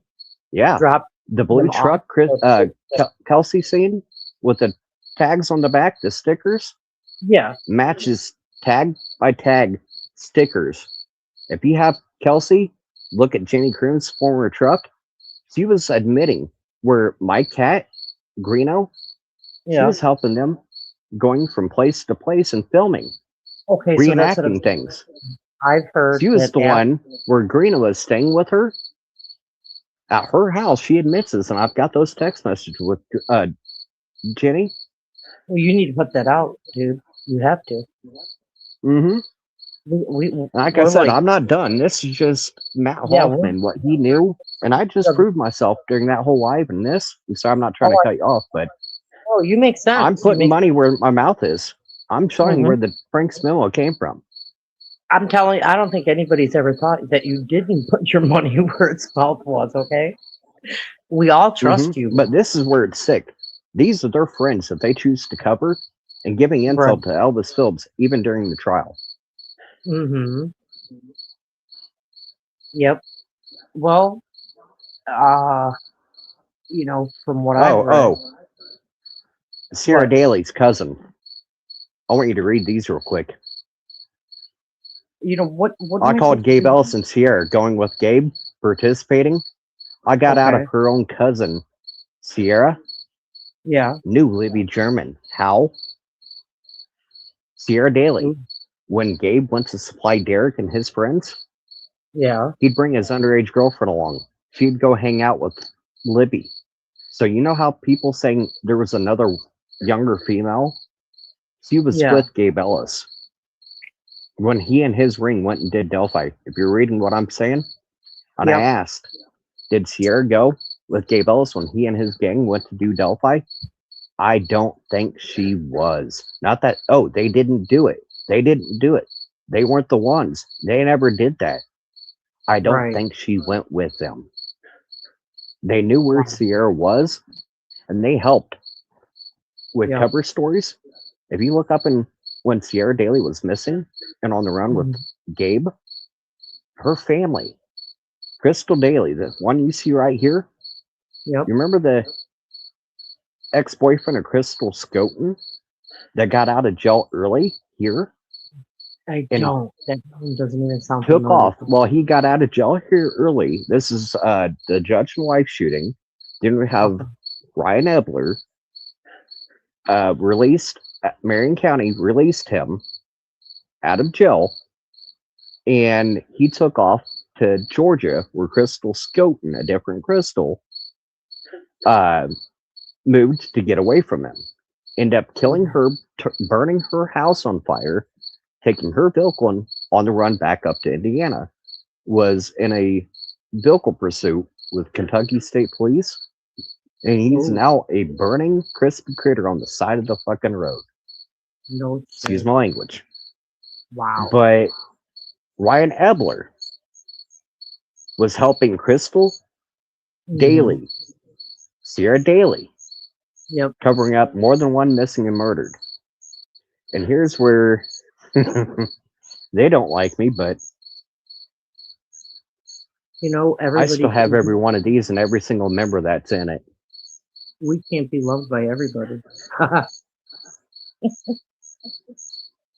God, you sound a lot like JoJo. I'm not JoJo, but JoJo was gonna come over here with me. I think she's in the chat. Jolene? Huh? JoJo. JoJo. She's so cute. If it's Jolene Jody Posey. Well, it's just JoJo. I don't want to talk to her. I don't know who JoJo is, but Jolene JoJo Posey. Okay. Makes me sick. You'll be surprised. I've got some Jenny. No, her name is Jo, well, hold on. You have Jenny, Jolene, aka JoJo Posey, sister of Jenny Kroom. I had Jenny Kroom. I've got pictures of where I have Aaron Unger, then other members of Linda's family, even her own daughter, trying to make like they're interested in me sexually, wanting to get with me. I think it's to get me to silence, not to, somebody I'm with, I wouldn't dare like expose them. So they were trying to act like they're interested in me, just like pre-consent, aka Kate, now Shabugs. Really? Sending tit and ass pictures saying, you want this pussy. I've got Jenny Kroom, Jolene JoJo Posey doing exactly that. Tell me everything you know. Oh, you want this. I like what I see, but do you like what you see? Well, you will not hear me. Trying to exploit everything I knew. I am not sexually frustrated. Do you know do you know what I mean by that? Somebody said I'm a sex stalker, and I'm angry because they couldn't move in with me. And I know that person's listening, but it's okay because he's fucked me over enough, and I'm done.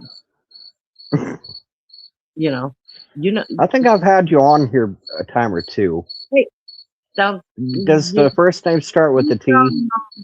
You don't. I've had T on as a special guest. Okay, you just be quiet now. There you go. Yeah, I knew that sounded familiar. I know last time you were on, we had fun. As my special guest T is on. I didn't give your name. Same one, correct? I knew I heard this voice before. Yeah, you know who we've talked even on the phone before. So. And how many chats and how many groups and creators chats and groups in their Facebook groups do you see these same members? You know what's funny? Rima, I have to give Rima a praise because she called out Tina Riddell in these groups, admitting that her daughter stabbed one of the girls. Didn't know what it felt like. Then Tina admitting that she helped them clean up the blood in that basement with baking soda and peroxide. They begged her. They needed help. Megan Allen, she didn't get her ass jumped that morning. Nope. That jumping, beating, and hard R. She was already AK blood sister when Keegan trying to put Keegan, which how you spell Keegan, Callis. Everybody keeps saying it's Keegan Callis. No, Keegan is Keegan. I was introduced to Keegan from his underage girlfriend 3 houses down from my ex-girlfriend. I was introduced to Keegan as Keegan Klein. And his dad's Jeep, if you see it over here, he's just visiting me. I'm his girlfriend. Well, when he broke up with her, the one he was her cousin was who he Mhm. was dating. It was her, Abriana Valder, in the pictures with Keegan Klein on his page. I had one of her longtime close friends admit, yes, that's Abriana, not her cousin that was in the pictures with Keegan Klein.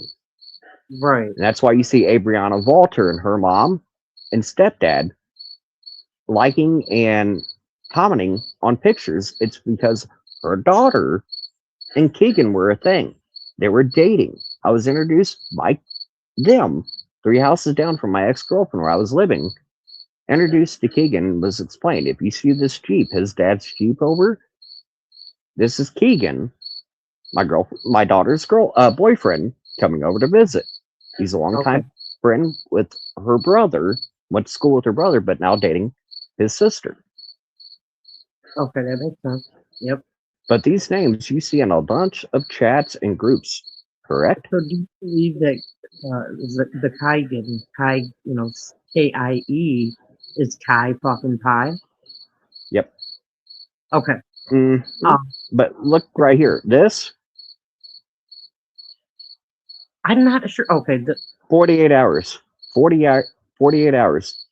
They go from putting this February 11th, telling you it's a rune, and what they were explicitly talking about. It's the rune of open mouth and blah blah blah. Listed it out, and Hell Tyr, Hell Odin. Okay. But Yeah. how in the hell 48 hours it goes from being on a tree and looks like blood, Right. in reality 48 hours going from this to this. Now you see why the defense was leaning more towards it's an F and it's this rune. Because Yeah. why?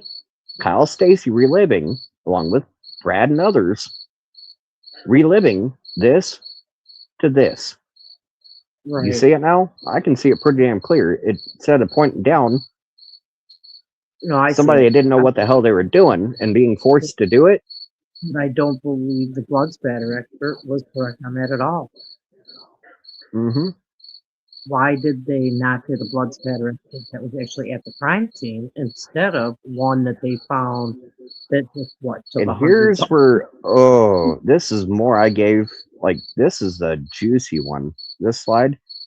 No, Because Kyle these are further. not on the plane with Anthony _ shots to go to Alaska, right?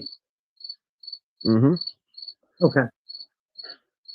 And then this is how, instead of Sons of Odin, Yeah. Patrick Westphal out of Carmel, his new, instead of Sons of Odin Motorcycle Club, Yeah. they have a bad name thanks to the defense in the Delphi case. So instead Right. of Sons of Odin, they did Sons of Valhalla Motorcycle Club. Okay, that makes sense. I'll show that. Oh yeah, I'll show that. But these, It's right there. I want you to take close attention. Who's in here? Do you Macon know Allen's what? boyfriend. Yeah, I know. That's him. He got a star on his hand, a diamond on Yep. his hand. Okay. And so, if you look back, Michael Greer. This is where I was also going to get Michael Greer, the judge and Mhm. wife shooting, the motorcycle club, cartel members, the gang, the Almighty gang family out of Chicago, Michigan area. Mhm. It's the same gang. Gabe Ellis, Tyler Joe French. If you remember, I showed Tyler Joe French. Remember the VL Vice Lords over his right hand over his heart with the VL. Yeah. Almighty Vice Lords. And this is a weapon. You see right there. You can see clear as day. There's blood still on that serrated Bowie knife. It's starting to rust. This is 18 days after Delphi. Okay. That looks a lot And like this. one weapon Brad Holder made. This weapon right here. And I had family of Travis Janicki and the others. That's not blood. It was painted. It's paint to look like blood. That's not blood. That was paint. Okay, so Oh yeah, I've got that. that knife wasn't used at the scene of the crime? Both of them were. It was blood, and their family and them were trying to play that off. If you look, if you've ever did wild game or ever had to butcher your own hog or uh, beef cow, if you ever butchered yourself or anything like that, you Right. know, if you have a weapon, you have blood on it, and say if you're hunting, you just cleaned an animal, and you leave that blade up instead of putting the blade in the dirt or anything like that, you're leaving it kind of the handle and blade Mm-hmm. up where it doesn't get dirt on it. So if you're going to use it again, or if you don't Yeah. want it to get dirty and get mud and dirt, grass, like leaves, everything on it, you're going to want to have it where it's the handle and blade up. As you can see up here, where the blood went from the top, it was Mm-hmm. allowed to drain down and dry. This is starting to rust 18 days after Delphi.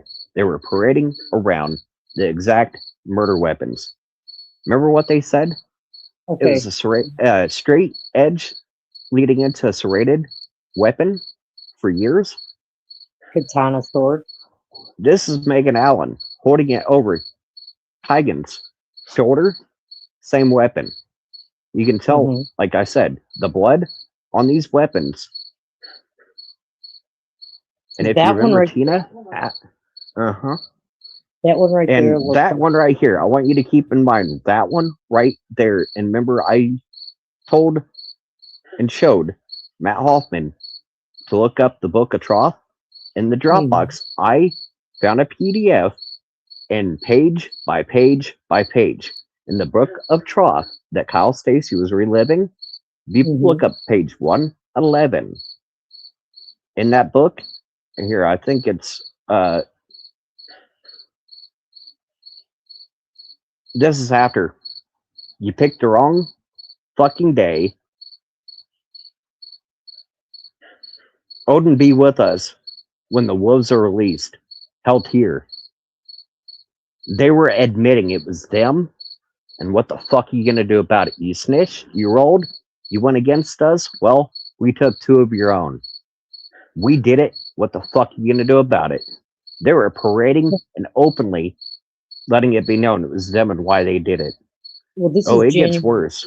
That was January 18th of 2016. Before they were already opening up. Yeah.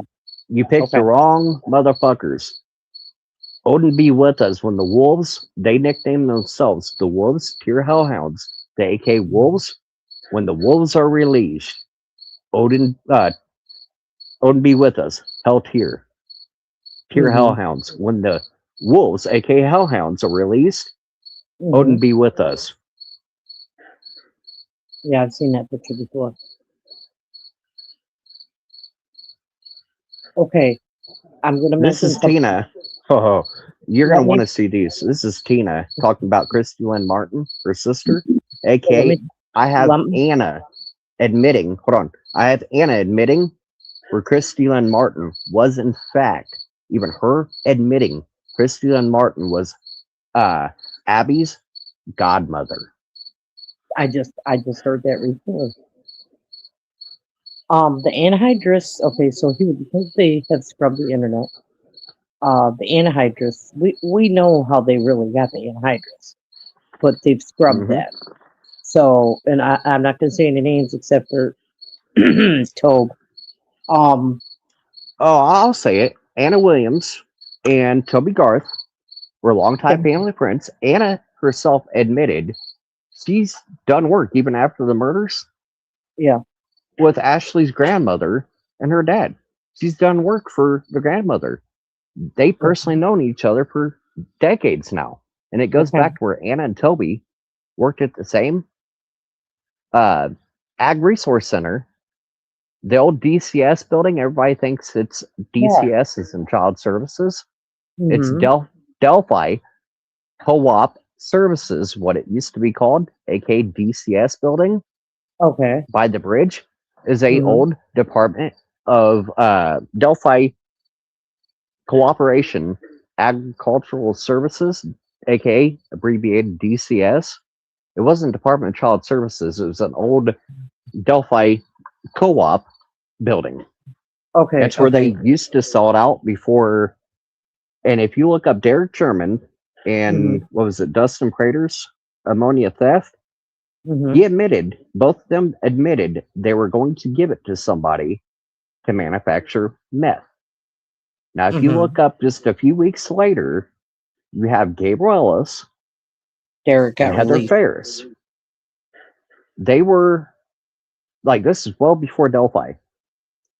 Tony Liggett was the responding officer on the set trap that the Drug Task Force had Derek give the ammonia like he was playing to Derek Sherman and Heather Ferris. When that operation took place, Derek left after he gave the ammonia. They started manufacturing the meth 40 feet from where him and Dustin Prater stole the exact ammonia at Anna and Toby's work. 40 feet away, Tony Liggett is the AK responding officer and made the arrest. But riddle me this. This happened in Delphi, Prince William Road in 100 South. The only way you can really find it, if you look up the comment, give me a second. Okay. And who's the other person? Is there somebody else wanting in? I can't tell. I had another blue dot like somebody else wanted to come in. I have no idea. Nobody said anything in comments. If they talk in comments, I wouldn't mind having somebody come on. I know that's I'm working on right now. Here's where, remember I was telling you I have more pictures that were sent to the screen. Dropbox, EMSI, Matt Hoffman gave me. And we're gonna get to that here in 2 seconds. This is where, again, you see Amy, case by case, criminality, even Prof. Going around like they're digging their work. Praise them, donate to them, pay their way to come to Indiana. Using prop down images of conversations I had personally between me and I got out of Tina. What? And you've seen these prop down to hide who she was talking to. And oh, look what we found. Our digging, our investigation. It's reverbing what I've said and shown as their own work. Praise be to them. Donate to us. Right. As they push the wrong narrative, the fake stories, the fake narratives, and it's to hide. Toby Garth, Ashley Garth, these dillers turn killers. And if you looked in the conversation with me and Matt, this is why Matt Hoffman, Andrew Baldwin, Brad Rossi went and talked to both Ashley Garth and Garrett Kurtz. What Amy and Toby don't want you to see, do you realize in every chat, in every group on Facebook, Toby Garth is a moderator of Amy? What's his name? Toby Garth. I've never seen his name. Oh yeah, I've got screenshots where he was a longtime moderator and being praised for being a mod in her chats.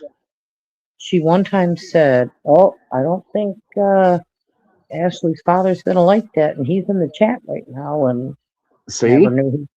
never knew who he was. She never told us. Oh, but you remember I was telling you between Blaine Nelson and me what he was admitting to? Yeah. There's just how can he say Pages? How can Jerry say Pages isn't involved? Remember how Aspen Connor, Sonny Justice, Deb, True Crime? Yeah. Remember, I was just a fucking retard. I don't know what I'm talking about. Paige, truly, Gabe Ellis is innocent. Then having Paige come on and doing, she's here to speak the truth on Gabe Ellis and Michael Phillips. Aspen Connor, how do you think he was getting his free drugs? He didn't have to pay a dime. He just had to keep the stories and narratives away from his suppliers and dealers, his friends he made. He got all the free drugs he wanted. Mules? I just think it's funny he got butted. It makes me wonder if he was trafficking when he comes for visits. How he was getting that money and donations for the gear and stuff. Yep. And paying people for this Hulu doc. He was making boohoo bucks. Getting praised at CrimeCon for being Someone, supplied by the same dealers and cartel that he was being supplied by, giving money and gifts, gear to push the narrative and story away from his buddies and his drugs. okay, someone you know and someone I know told them she was going to help pay for it. After it was said and done, she didn't, and he got really mad at it. They stayed together during the trial, real close, as in a house or something. And Yep. she put him on the floor, overdosed. I'm And just glad that motorcycle club decided to blare their music and fucking. They do that, and you'll hear it probably about the next hour or two if I stay on. You'll hear yeah, them come back through doing it, and there's at times 6, 8, 10 of them all wearing the Sons of Bahala patch. Then you have Milwaukee Iron, okay, and you've had the Phantoms, like the judge and wife shooters. They belong okay. to the Phantoms NC. So you're saying the judges belong to that? No, the judge and wife in Oh, Lafayette, Tippecanoe, okay, Tippecanoe judge and wife shooting. Like, these are 3 cases I want you guys to look back and kind of pick apart. right. Was first, it was the judge and wife shot by Thomas Moss and his motorcycle club and cartel gang Mm-hmm. back to the Almighty. Mm-hmm. Mm-hmm. Yeah. And that's, if you noticed, where I don't care what way you sit, but when Aaron Unger, Jarek Perry, admitting details like what Dave McCain was wearing, Adam C. had on his person, the other Mm-hmm. people by name he was there with, Right. then one thing that got me is how would they know unless they were the male and female younger couple. And I've already showed pictures where you see Aaron looks younger than what she really is. She looks like Okay. like fresh out of high school teen in those pictures, correct? Is her name Erin on YouTube? Not 100% sure. Okay, And 'cause I have then some. the Tammy Martin is Christy Lynn Martin using Okay, her. that's her Yeah, sister. That's her sister, right? And Tina Riddell. I'm pretty uh, sure the Tammy Martin that knows a hell of a lot in the groups and chats, like props, Amy's, like case by that's case. the real Tammy Martin. Yeah, it's not Tammy Martin. She's using a fake first name, but using her real last name. That's Christy. Oh, okay. I heard that whenever Greeno needs a place to stay, he goes to Christy's house. What's up with that? True? Oh, that and where Christy Martin, she was friends with one of the firefighters at the 404. Which one? I've got that screenshot, so I don't know if I put it on these slides, Randall? but not Randall. Okay. I don't know if I put it in the slides. But oh, do you see where Blaine Nelson physically admitting when I confronted him, Mm-hmm. I heard you were there. I heard you were involved. What's Really? his exact after I got out of him? Was it 105 East Harrison, like her mom told me? Okay. It gets worse. Yeah. And I even asked him on the live. He was talking about being Gabe's right hand man. It was him, Gabe, and Josh Everling, Kyle Stacy, Okay. using Gabe's daughter's apartment as a Mm-hmm. cartel drug safe house. Wow. And you have Blaine Nelson trying to say, hey, I didn't teach, no, I taught her how to hustle. That's all I had to do. I taught her how to do it, how to run it. But that Mm-hmm. was all her and her dad. Even though he's admitting, like Delphi, Blaine Nelson was involved. Right. He's admitting on that live, if Gabe, the cartel, Mike Mhm. Jones in the 2018 cartel raids is who Okay. Gabe Ellis, Blaine Nelson, Kyle Stacy, Blaine Nelson admits that's Mike Jones' crew. Oh, okay. And you remember I said the ceremonial knife weapon Yeah. Brad Holder made? Mm-hmm. If you look on page 111 of the Book of Troth, it's a ceremonial knife used at an altar. Yeah. He hand forged it, right? Yep. Didn't they hand He forge did all that of for it? years, and the FBI was following him selling those homemade forged knives Mm-hmm. to fellow militia and kindred members. That Tears Hellhounds is another one, just like the American Patriots 3%, the Lightfoot Mm-hmm. militia. The groups he associated with, including his kindred, Tears Hellhounds, for Yeah. years sit in my FBI informant files under the name BAFFY. I've seen that name and I wondered what that was. What? I was going to do Daffy Duck because they were joking because being an AK snitch, I'm quacking. I made the joke and I was like, oh, hell, we're going to do Daffy Duck since you like to quack, since you're AK quacking, you're snitching. So I made the joke. So we were going to do Daffy Duck. Well, Daffy was already taken.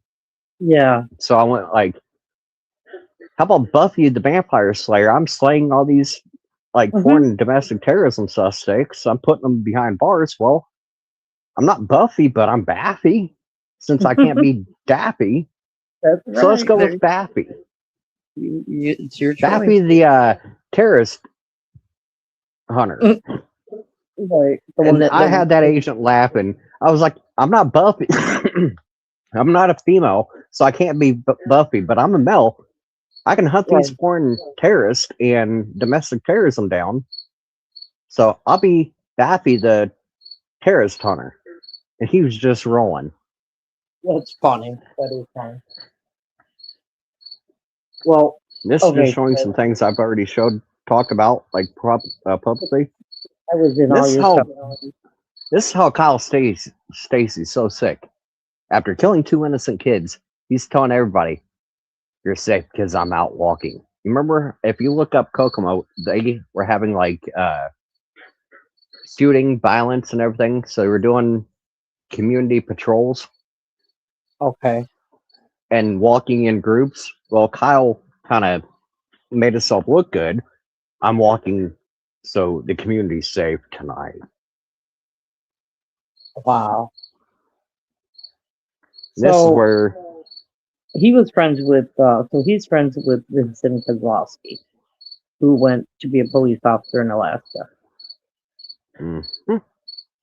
Then, because I tied all from Tim Prater. You want to know how ballsy and how gutsy they were?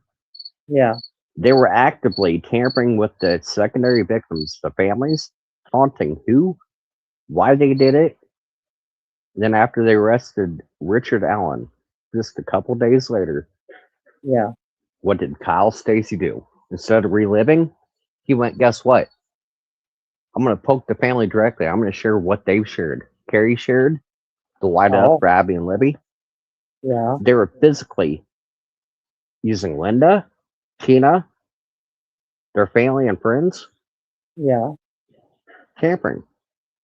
Linda, Shelly, they know where Carrie lives. They were bragging in texts and messages among each other.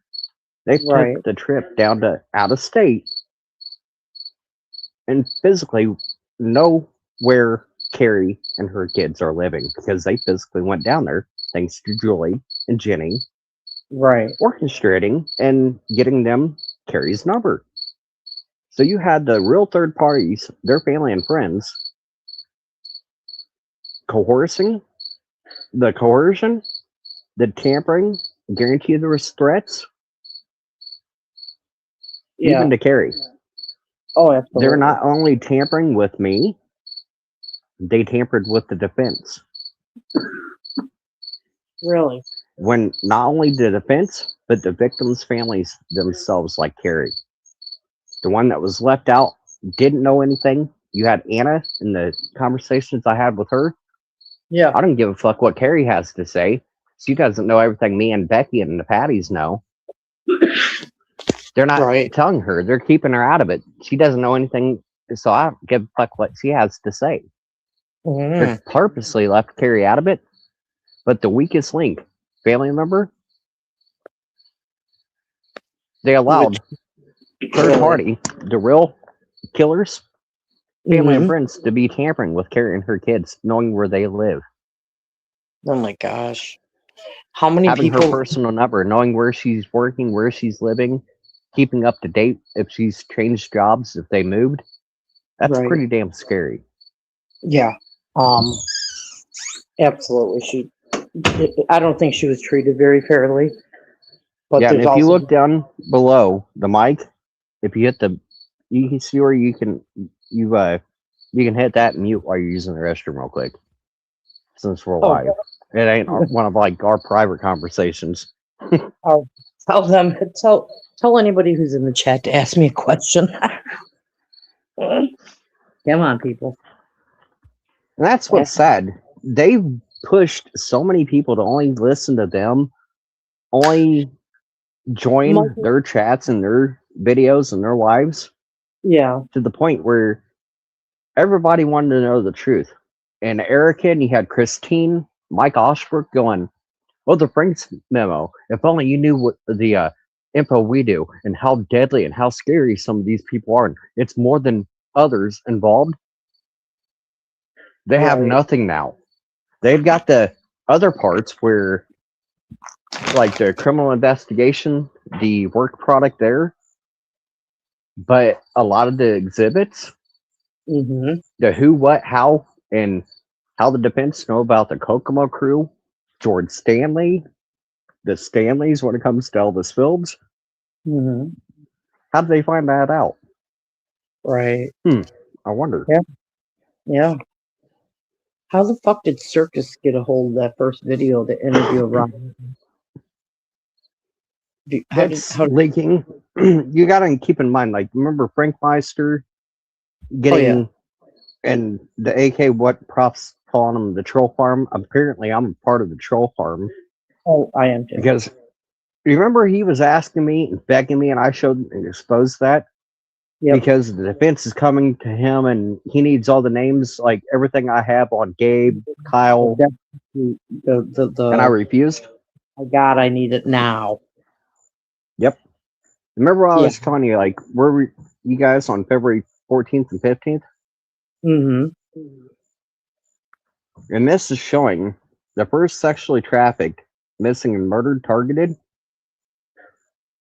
They knew intel. Go speak to the KPD, the locals. I did that. It gave him an escape route to keep his pension.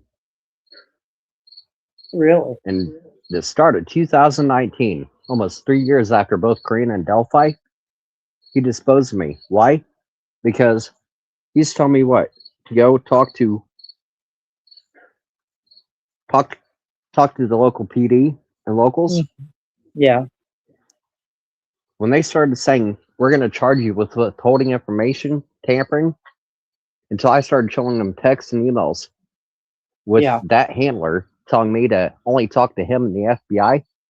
Don Whitehead, everybody keeps saying, oh, if you look into Flint Palmer, he's the real one behind Karina. He helped in Delphi. No, it was Blaine Nelson, his nephew, and his gang and cartel. They supplied Blaine. They made sure Blaine and his friends was supplying Flint with more than enough drugs. So when they went to go do it, exactly what happened. Even Jerry and her mother said, there was something that happened that night. Karina, like the day before, ran away from a group she was hanging out with, partying with, and ran to Flint's house, begging him, "Hey, can you hide me away? Can you help me? Can I stay here for a couple of days? Just can you help me?" Right. That's why she went to Flint's, and I showed where Jerry McClurkin and her mother openly keep saying it. Gabe Ellis told me everything. His defense attorney, the same one that took Flint on as a client, in order to use what Gabe Ellis admitted everything to his former defense attorney, he himself could not use that in the trial where Flint was the defendant, not Gabe. Gabe already told him all that. The only way he was legally allowed to do that is my testimony, my interviews, and me talking to Todd. Right. That's how after 2.5 years in solitary confinement, forced drugs, trying to get the same results they got out of Rick, they tried 2.5 years in solitary pretrial confinement with Flint. Not 13 months, over 2 years. You know, I know nothing about that part, but let me ask you something. Here's the February 14th, 5th. Remember Jeff Brackett? I don't remember that. Jeff Brackett, he'll come and play here in a second, but I'm sure this is on the Dropbox, so it's going to be not in text message form, but this is off the Dropbox on AMSI investigations. And mind you, this is months leading up before the Franks. Does this look familiar? This is off the Dropbox between me and Matt. Yep, sure does. This part, this is a goodie. The printed out dispatch. Hours before the girls were found, there was somebody, one of the searchers that came to the fire department, was letting it be known the girls were found around 6.5 hours. Read the circled part. Yeah, 22-minute mark, approximately 14:41, which is 2:41. Delphi time. I'm at the crime scene. It's 14. You've heard this name before. And oh my God, that is the printed out dispatch where they scrubbed it. Oh, really? Uh-huh. You don't find this on the printed out or transcripts of the dispatch.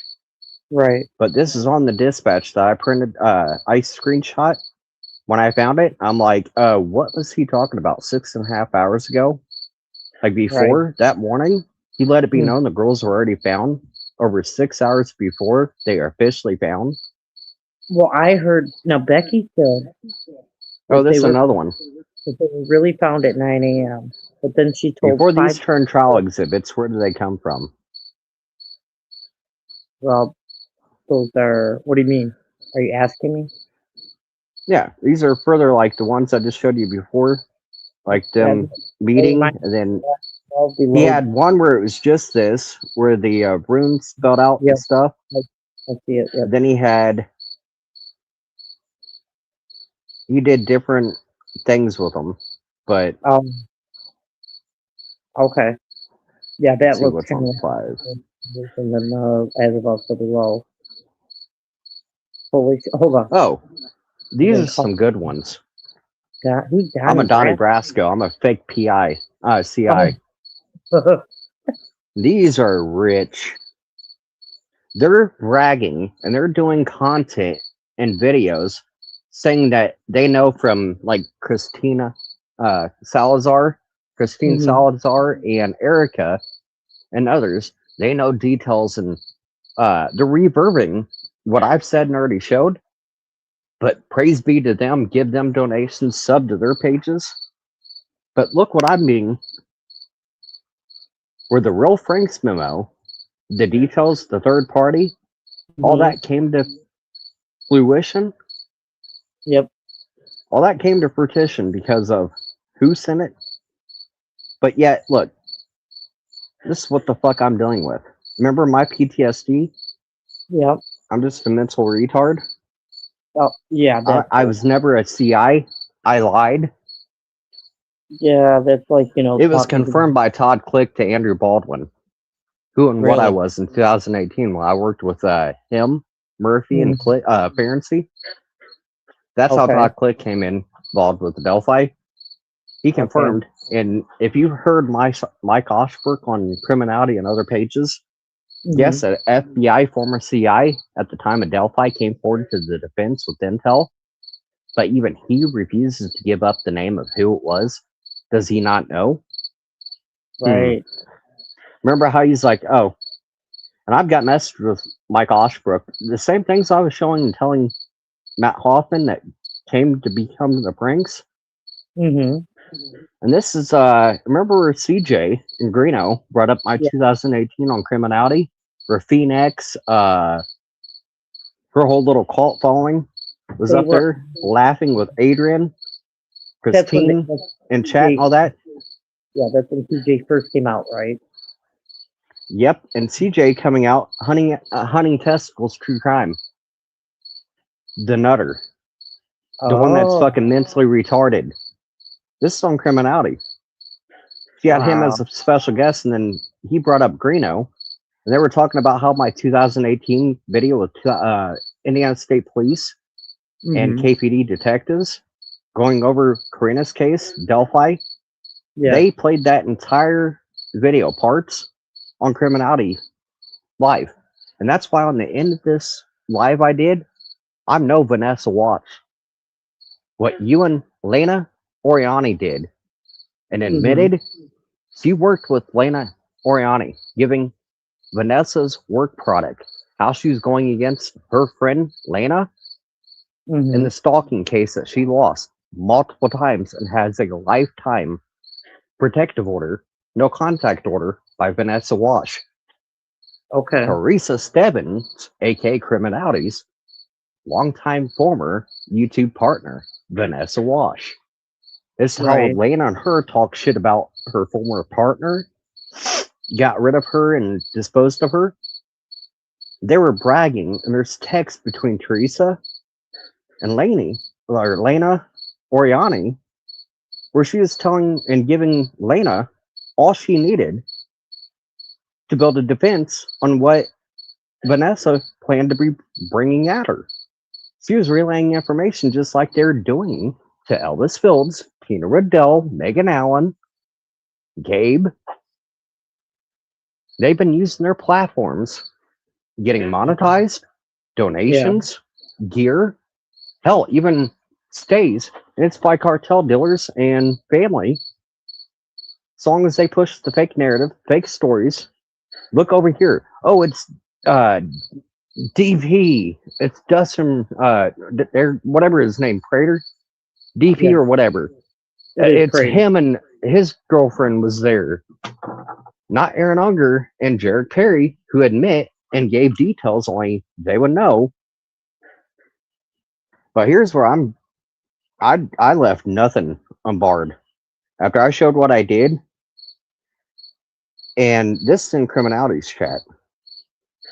Remember when Christine was just on live with Prof saying, and how Prof was saying, oh, his PTSD, CJ and Greeno are right. His PTSD that I got from being raped and molested, beat, sodomized with me and my little cousin, female, by an older distant cousin for about 5 years of our life. That's where my PTSD comes from. Oh, So they say they're here for victims. They're here for justice for victims and to speak up on behalf of victims. But yet, if you're a child victim of rape and molestation, right, that was covered up by family. Well, maybe it was done to them too, and they just, it's kind of a. But to them, you're just mentally ill. You're a retard. Oh, yeah. Oh, yeah, when they're done with you. This is, remember where I told you where Tina admits where she put just a drop of peroxide on a drop of blood just to see if it was human? Make that make sense. And then she was having Tina, Linda, Julie, Jenny, their little cult following group push the narrative where she never said she put blood on any blood, and she never said it was the Delphi girls. I don't know what the fuck I'm talking about. Oh. See right here. Oh, yeah, make sure it's all like in the blood. Oh. And this is at Gay. This is what these content creators, they're making money, thousands over 10 years, making content, pushing fake stories and narratives, helping their friends that are donating thousands upon thousands over the last 10 years, giving them gear, crime scene photos, inside leaks. Yep. And you wondered how they get it. No, we don't wonder. We know.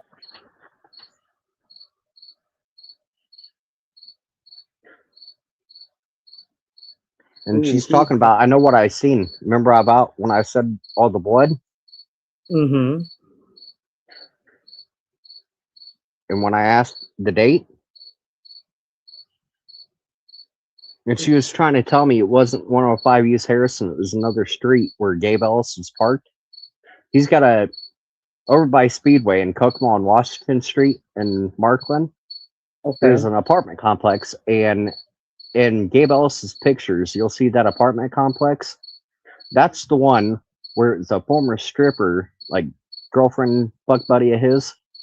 Mm-hmm. It's one of the two, but Blaine admitted it was his daughter's apartment where Karina and then Delphi happened. Okay. And in that apartment. Yep. And this is how, remember I was telling you how she was talking about blood being all over the walls and the stairs leading down to the basement? It was not padlocked. It was not locked. Okay. I mean, okay, so did the girls ever Remember I asked you? I asked her when the date was that? That's February what? Either the 12th or 13th. I'm pretty sure it was the 13th. Her daughter contacted her, let her know that she used a knife on one of the girls, didn't know how it felt, and Mom, I need your help. Mom, can you meet me here? Can you meet us here? We need your help on disposing this and kind of cleaning this up.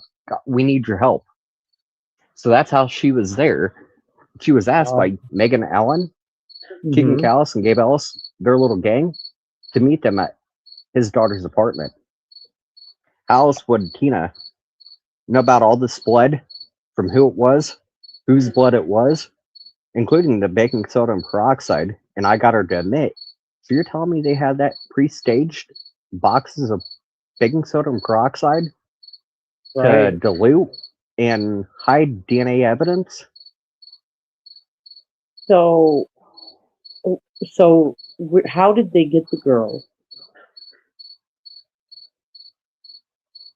That's where Aaron Unger and Jared Perry, when the girls went past them, so they forced the girls. Yes. Remember how everybody says it looks like there's another person at the end of the bridge, and only the male walked and forced the girls across? If you look up aka the bridge ritual, there's a female that you must get permission to cross from that female entity in that whole situation before the ones the souls of the dam are forced to march across the bridge of death. There's a keeper, Aaron Unger, Jared Perry, and only one of the two keepers. There's one that forces and marches the souls of the dam across the bridge, aka the male. Okay, so you believe the girls were dropped off at the bridge on that day at 1:45. And you remember I was telling you about how the blood was on the walls, the floor? Yep. Read this. Remember how Amy, criminality, anybody that had Linda and their friends in the girls' role, Julie, they were saying this never happened. She never said this. I'm looking right at it. Yeah. Okay. And she was like, I know who some names were, and yes, she was with my daughter. So I did hear that the girls were taken to a basement, but I have a different address. And this house she was talking about Derek and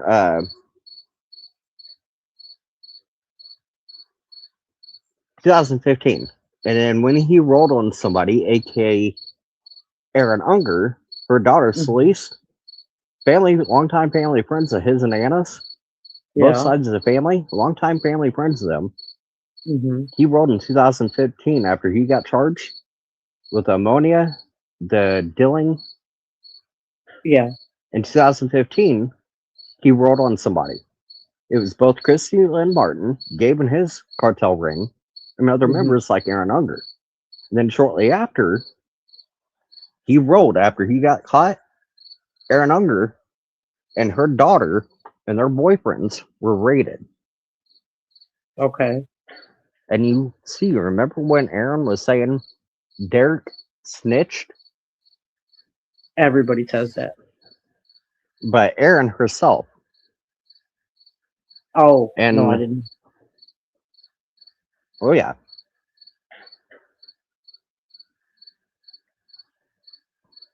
And this is how Christy was rolled on, took charges on the AK big guy Gabe Yeah. when she got her dealing charges in Florida. She Okay. was one of the bigger suppliers supplied by Gabe in Florida. And I got word where she and her friends were pushing drugs, and the locals, if you ask the real locals that actually lived there during the time of Galen and the girls, Mm-hmm. there was locals that came forward. That was being used as a drug house. And they target children, Laura. moms, like single moms that are struggling to make ends Mhm. meet. Hey, Do you you let think us push a little drugs and use it as a safe house. Let us push some drugs out of here. Have like the traffic come to you and away from us. They won't think anything of a mom and 4 kids. Right.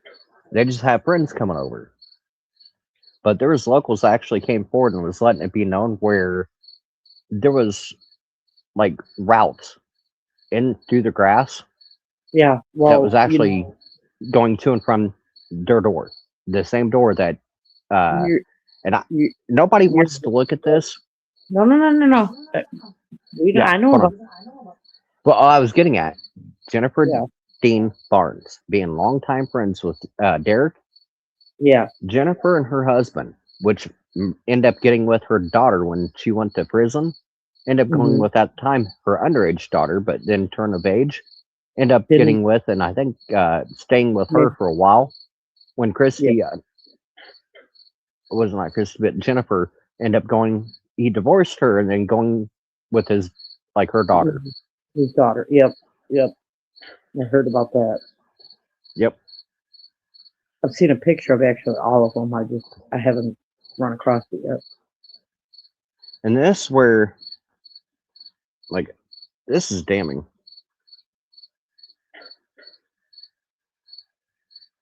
Oh. Yeah. Oh, this is where it gets interesting. Tina and her friends. This is how they were longtime family friends before the Delphi case ever happened. Tina, Mhm. Jenny, Julie, all of them, their families are deeply, for decades, connected with that criminal network. Mhm. They know a hell of a lot more than they say, and they've been helping each other, giving each other family friends what they need to walk. Network? Is it a political network? Oh, that's where one thing I brought up when it comes to like Flora, Mhm. town council, and county, like Okay. Carroll County, Del Seward. Like, if some of these names are in city council members, longtime politicians like Nita Duff, Oh yeah. Nicholas McClellan, what are they doing with their families, immediate family, like Nita? Her son Dylan got up her house and she had no clue. Get real. Really? All that drug traffic and all the money he's bringing in, you have no fucking clue.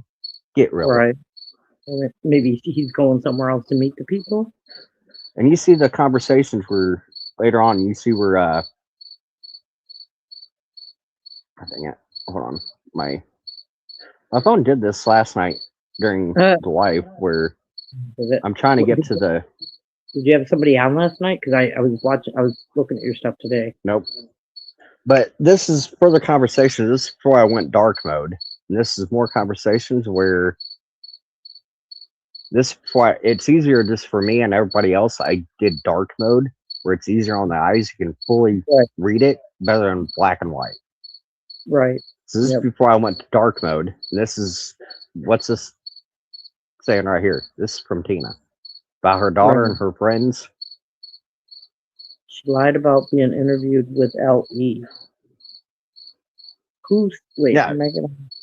Megan. She lied about when Ellie. 'Cause I've heard interview. this. Yeah, Then I when heard. she was being interviewed by Ellie, she was Okay. too high. She was too high on meth. Mm, She can't recall. I want you to look up Amy Ellis. It's Gabe's wife. When he was in prison years okay. back, he was with a woman. I've showed this on a live and pointed it out where his Mm-hmm. now ex-wife mother his kids, a few of his kids, Mm-hmm. where she was involved. If you look up, I believe it's Amy Ellis, she was being questioned for her AKA dealer supplier, her fucking him for free drugs, and he came ended up murdered. Okay. It was already being talked where she was the last one. She was in there, and she was allowed to contact her husband that was in prison, aka Gabe.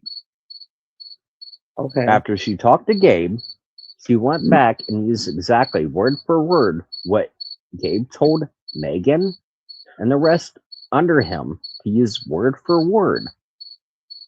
I was too high on meth. I cannot recall anything of that day. I was too high. Kind of excuse. The same one you heard Megan use with law enforcement when they came and interviewed her. Mm-hmm. He had what his wife used, I believe in 2005, 2006, and her murder charge where she's being interviewed to see if she was involved.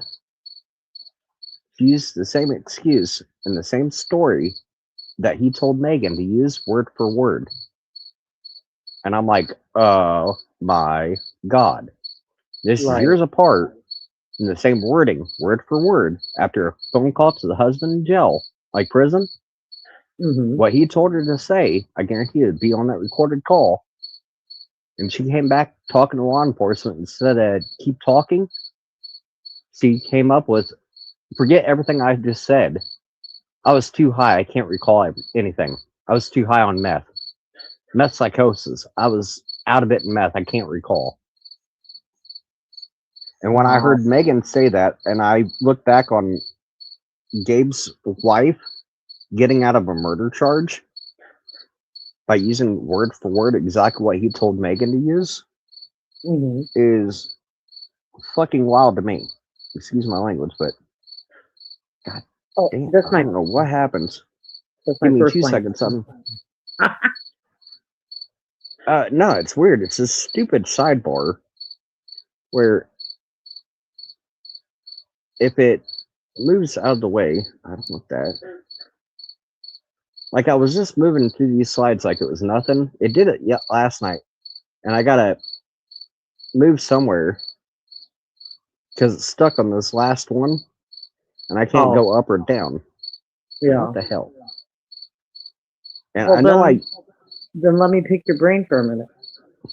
Yeah. Okay. So the girls were taken to the birds that day. On the 13th. Kelsey admits seeing a blue SUV, aka Jenny Kroom. Mm-hmm. And keep in mind, she admitted Anthony Greeno during the time of Delphi, how she drove him when he stayed with her. During the time of Delphi, he was staying with her. Mm-hmm. And when he first started his page with My Cat, how do you think My Cat and Anthony Greeno was getting around filming and doing all these recreations and everything? Jenny admits to taking them and filming with them at the very beginning of the case. Really? Yeah, she's admitting that she was the one taking them and driving them all over the place and actually helping them film, both him and My Cat. But she actually admits where in text and messages with me, she had Anthony staying with her. Okay, well, that makes sense because so the blue truck leaving, everybody calling Kelsey a liar and trying to push that narrative and fake story. That's fake. That's bullshit. She didn't see no blue truck. No, that isn't Jenny. It was Well, Jenny dropping Greeno off. didn't it take years for her to come out and say that? Because that's when, like, she came out and said it, and then they started asking about that? Or was that said right away?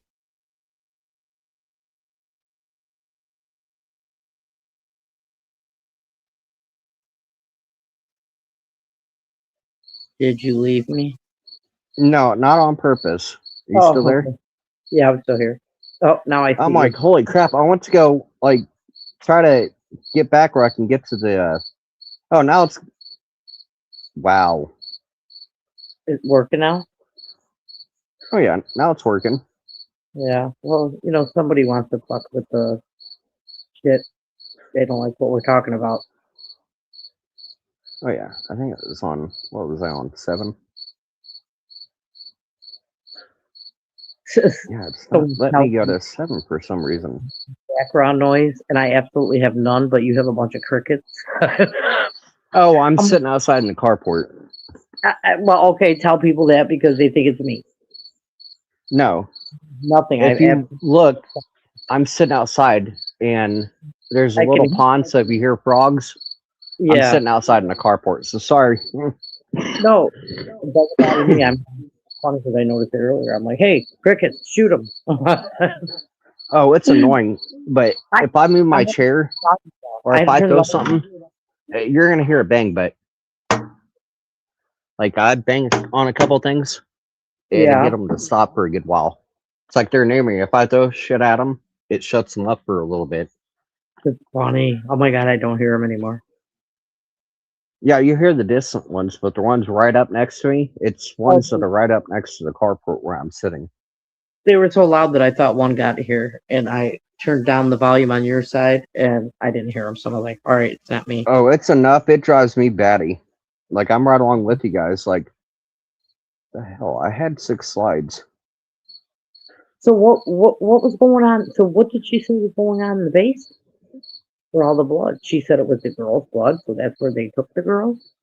They didn't take the girls to Ron Logan's basement. And when I asked her whose blood is it and why is the blood there, she was trying to say they came with bloody clothes and was there, but the amount of blood she's talking about being on the walls, on the stairs, the walls leading to the basement. Then you've read it right there. The amount of blood she's saying that were on the basement walls, then pulling to the water heater. That isn't just cleaning up and splashing blood all over the walls and the floor. That's too much blood to even say, hey, it was from them watering down, rinsing off, like cleaning off with baking soda and peroxide, getting the blood off of them and pulling it that way. The amount of blood, she said it was blood. Nothing else mixed into it, just blood. Pulling and going to the lowest spot of the basement over by the water heater. And if you think of most basements, where do they put the water heater? The lowest point near a drain. So if it overflows or anything, it's next to a drain in the lowest point of the basement. Yeah, that's what the water Most basements, they have like the center where like a sump pump is like in the center or the lowest part of the basement. That's where they put the sump pump, the water heater, anything like that close to the lowest point and where it drains. Okay. Yeah, I had so one. If you see different parts of like basements, it could be a corner. They make that where the sump pump is, and that's where everything drains to. Like away from the stairs. Like it all depends on how the builder or how they want the basement done. Where they want the lowest point. Is it in the center? You want it all going to like a wall, a corner of that wall to be the lowest point to put the sump pump and everything else in. Right. It's kind of all at the discretion of whoever wants the place built. So you see different buildings, like different basements where it's different layout. Right. It's all how the builder and the person that wanted it built were and how they wanted things placed and how they wanted it. But for her to talk about how she was openly talk about how much blood. I see. if I missed those. So 'Cause you I'm don't pretty think sure I showed you. you don't think the girls were in the water at all before they staged them? If you go by what Aaron said, part of that bridge ritual, it was a bridge ritual. Okay. Was a ritual as in what, on top of the bridge, underneath the bridge? Yeah, you're out of here, Dolly. Why would you say? Dolly producer has already went over all this. Yeah. This is not a true crime producer. It's Dolly, aka the fucking Ricky Davis, fucking little slut that was fucking trying to fuck Keegan, get with Keegan to get the info out of Keegan. Now she's with Ricky Davis, fucking bitch ass. And I wish that motherfucker could get out of jail and wants to fucking come at me. Because I show that little bitch Richie Davis, he ain't no badass little fucking wannabe gangster. I'll Right. fucking curb stomp that son of a bitch and her both if they want to come at me. That was Dolly, aka Lowry. Well, oh, Lowry? Yeah, Dolly, aka Diane, whatever. I'm pretty sure that Dolly's producer, whatever. Because, she's like, Dolly producer is a real true crime production.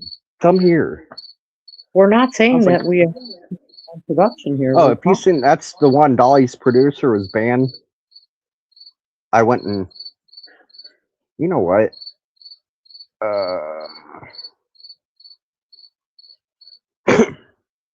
How do you?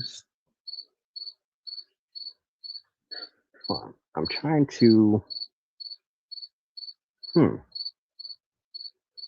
Because I should be able to head or mod.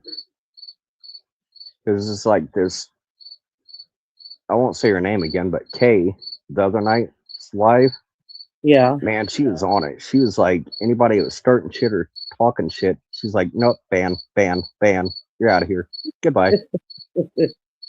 I think that we and could it was leave allowed me to keep going. I was like, oh, thank God she came along. Whoever wants to sit there and say whatever, just let them, because we're just chatting. We're not a crime, you know. I mean, your name is Hunting Evil True Crime. That's your channel, but you know, we're not sitting here telling. You've been telling this story for a long time. The problem is nobody's. Or the you people got other content creators that they're AK favorite content creators pushing fake narratives, fake stories to help Linda, her family, Tina, Megan, Christy, her family, push away from their family and friends, the cartel dealers like Ashley, Toby, all of them being longtime family, close friends over the same criminal network. You have content creators and their followers that would rather stalk, harass, and then dox, silence if it's not fitting them, the fake stories, the narratives, fake bullshit content. And have you noticed where the ones that used to be with Prof, like Adrian and a bunch of them, they're now talking with Jinx and a few others. Just like they were talking like Phoenix and Greeno and all them. They were all buddy back on CJ's page, and having Adrian, all them, Phoenix, all of them were a nice buddy. It never changed. Adrian is the only time you see these guys fighting with each other, it's for drama. It's to make content and to keep their viewers, their subs, and their mods, and like monetary donors. Give them content when there's a dull moment. No new cases, no new like content. So let's work together and start drama among each other and start attacking each other for each page to draw up content. And oh, we're right. No, they are right. No, we're right. No, they're wrong. And it's just like how, what was it, KJB, aka, you know what I'm talking about, Streets of Bakersfield. And Shaboom's having a fallout. Now they're back all best buddies. Oh, I didn't know It they was had a all phone. for content. Okay.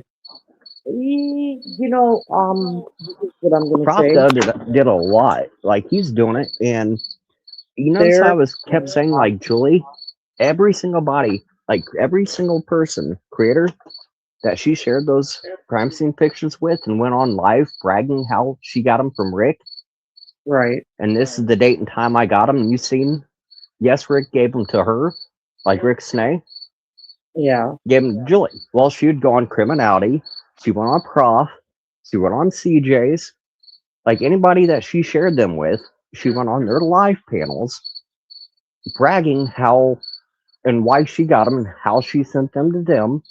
And then she's laughing about it along with the creators that are having her live on panel. Be it the Prof's AK Troll Farm or Prof himself and his friends, how do you think they got them? And every single one from the AK Troll Farm, Frank, Mm-hmm. Jinx, you notice how none of them attacked Julie Melvin? I noticed nobody Hmm? does. Greeno doesn't attack Julie Melvin. Only Hmm? reason I have been saying, who is Julie really? Now I did find something, but I found out today she didn't win, but she was running for a delegate in Hamilton County, and she came up second to last. Really, because they want to redistrict whatever. I know about it, but I don't know anything about Indiana. So I don't know. Is Indiana a red state? Pretty much. Yeah, that's what I figured. Um, right where I'm at right now is a blue state, and it was red. So I don't know. You know, we I gotta keep look. having the blue thing because you're on with me. It keeps going blue like somebody's wanting to come on. But when I look at participants or anybody that's sitting backstage wanting to come on, it keeps Yeah. showing up blue like there's another person wanting to come on. And Okay. when I click on it and look at participants or anybody asking to be on backstage, Yeah. nobody's in comments saying they want to come on. It just random people like posts like, hey, like wanting to come on. Like it doesn't even show up backstage. Like it's weird. It's like somebody else wants to come on and live and talk, Right. but then when I go to press where it has like the two people, when I go to look to see if anybody's backstage waiting to come on, I'm not Nobody's seeing there, nobody. Yeah, it's weird. and you're used to using StreamYard, so you know. Oh yeah. Oh, that's just probably the feds trying to get on here. We don't care. Fuck you. Hey, about what time? Like about 2, 3? Are you gonna be like available tomorrow? Yeah. Actually, I'll make myself available. Well, Don't hell, throw me an email. don't Like hell, unless I'm don't pretty sure I exchanged numbers with you for a fucking like while back. if you have the same number, I have yours, but I Yeah, it don't. starts with the 7, ends with the 4. Yeah, pretty sure. That or just shoot me an email. I'll send it back to you. But But yeah, before we go, I just wanted to rehash this and everybody kind of reread this. mm-hmm. You blame me? Because I was sitting here thinking, hell, we've done about 3 hours and my phone's about to die. Why do you? Oh, do you have to pay for that? Like for how long it is with StreamYard? No. Hmm. Hell, I can go 4 or 5 hours, 24 hours. It's not Well, anything like that. It just, go plug your damn phone in. I can pop the I got family about to get up, like, family I live with is about to get up for work, and yeah. It's between 3:30 and 4. Like, they kind of get up and it's going to get loud, so. Yeah. Then you get up and, like, start the Bilkles and, like, radio and everything blaring. Yeah. You're going to hear Bilkles being loud and starting up and leaving and them talking to me, so it's going to get loud here about 3:30. Yeah, no, I really had just like a couple key questions for you there. Oh yeah, how about it? Shoot it. Okay. But you blame me rehashing letting this be seen? And keep in mind, Ryan Ebler, Yeah. his gang. There was I brought up where the judge and wife shooting, the Almighty gang, motorcycle Mhm. clubs they belong to. The Right. Almighty, Ryan Ebler, same story. You remember Okay. Michael Greer missing out of Shelbyville, south of Indy, I found remember burned that. alive Hmm. in near Muncie? His girlfriend at the time, Amy Singlis, or however you say her name, Hmm. if you look at her and the other female in the mugshot of Michael Greer being found burned alive, she has Almighty, the diamond, Yeah. right on her chest. The other girl, Who? just Wait. like Who? Megan. If you look at Megan's ring finger, Okay. Megan's got Megan. a diamond. Allen. Okay. Yeah, Megan Allen. If you look at her ring finger and pictures with her and Keegan Yeah. and pictures with uh, her, then she's also adding like the diamond backdrop. Anytime you Yeah. see the diamond on her ring finger, Hmm. it's for the Almighty gang that they're belonging to. Oh. The same Almighty gang that shot the judge and wife. Ryan killed his girlfriend down in Georgia. Ryan Ebler, EBLER. Yeah, EBLER. Or, yeah, I'm pretty sure that's how you spell his name. Yeah. Then, right after him doing that to his ex girlfriend in Georgia, setting her house on fire, he was in the process of running back to Indiana with her stolen vehicle. And like I said, Kentucky State Police got in a pursuit with him and ended up him crashing and catching on fire, turning into a Hmm. crispy critter. Save the taxpayers millions of dollars. And that's the same thing I've made in jokes, and I'm not joking about it. Yeah. If they really Nope. want to come at it, I'd rather spend a few cents per bullet. Right. So if the tier hellhounds want to come, or their wolves want to come on another hunt, I'm pretty damn good at hunting wolves and coyotes. Yeah. If you fuck with me and my flock, I'll turn it into a nice little wolf hunt. And I guarantee there's going to be plenty more beside me. We'll be down Hmm. for a good wolf hunt. So come on Right. at it. Come on, Right. wolves. You want to be big bad wolves? How about you come play with the rest of us? We're not Hmm. easy victims like children. We're armed. So we can Right. hunt some wolves. Bring it on. Yep. Hey, I'm safe on a military base, and good luck. So you're like me. I'm all down for a nice wolf hunt, you. The only good Yeah. wolf's a dead wolf. The only good hellhound is a dead hellhound. Wow. And you see, I'm not saying names to people or anything like that. I'm just Yeah. saying hellhounds. The only good one is a dead one. The only Hmm. wolf or wolves are dead ones. Right. If you don't like it, how about you come fucking do something about it? Right. Well,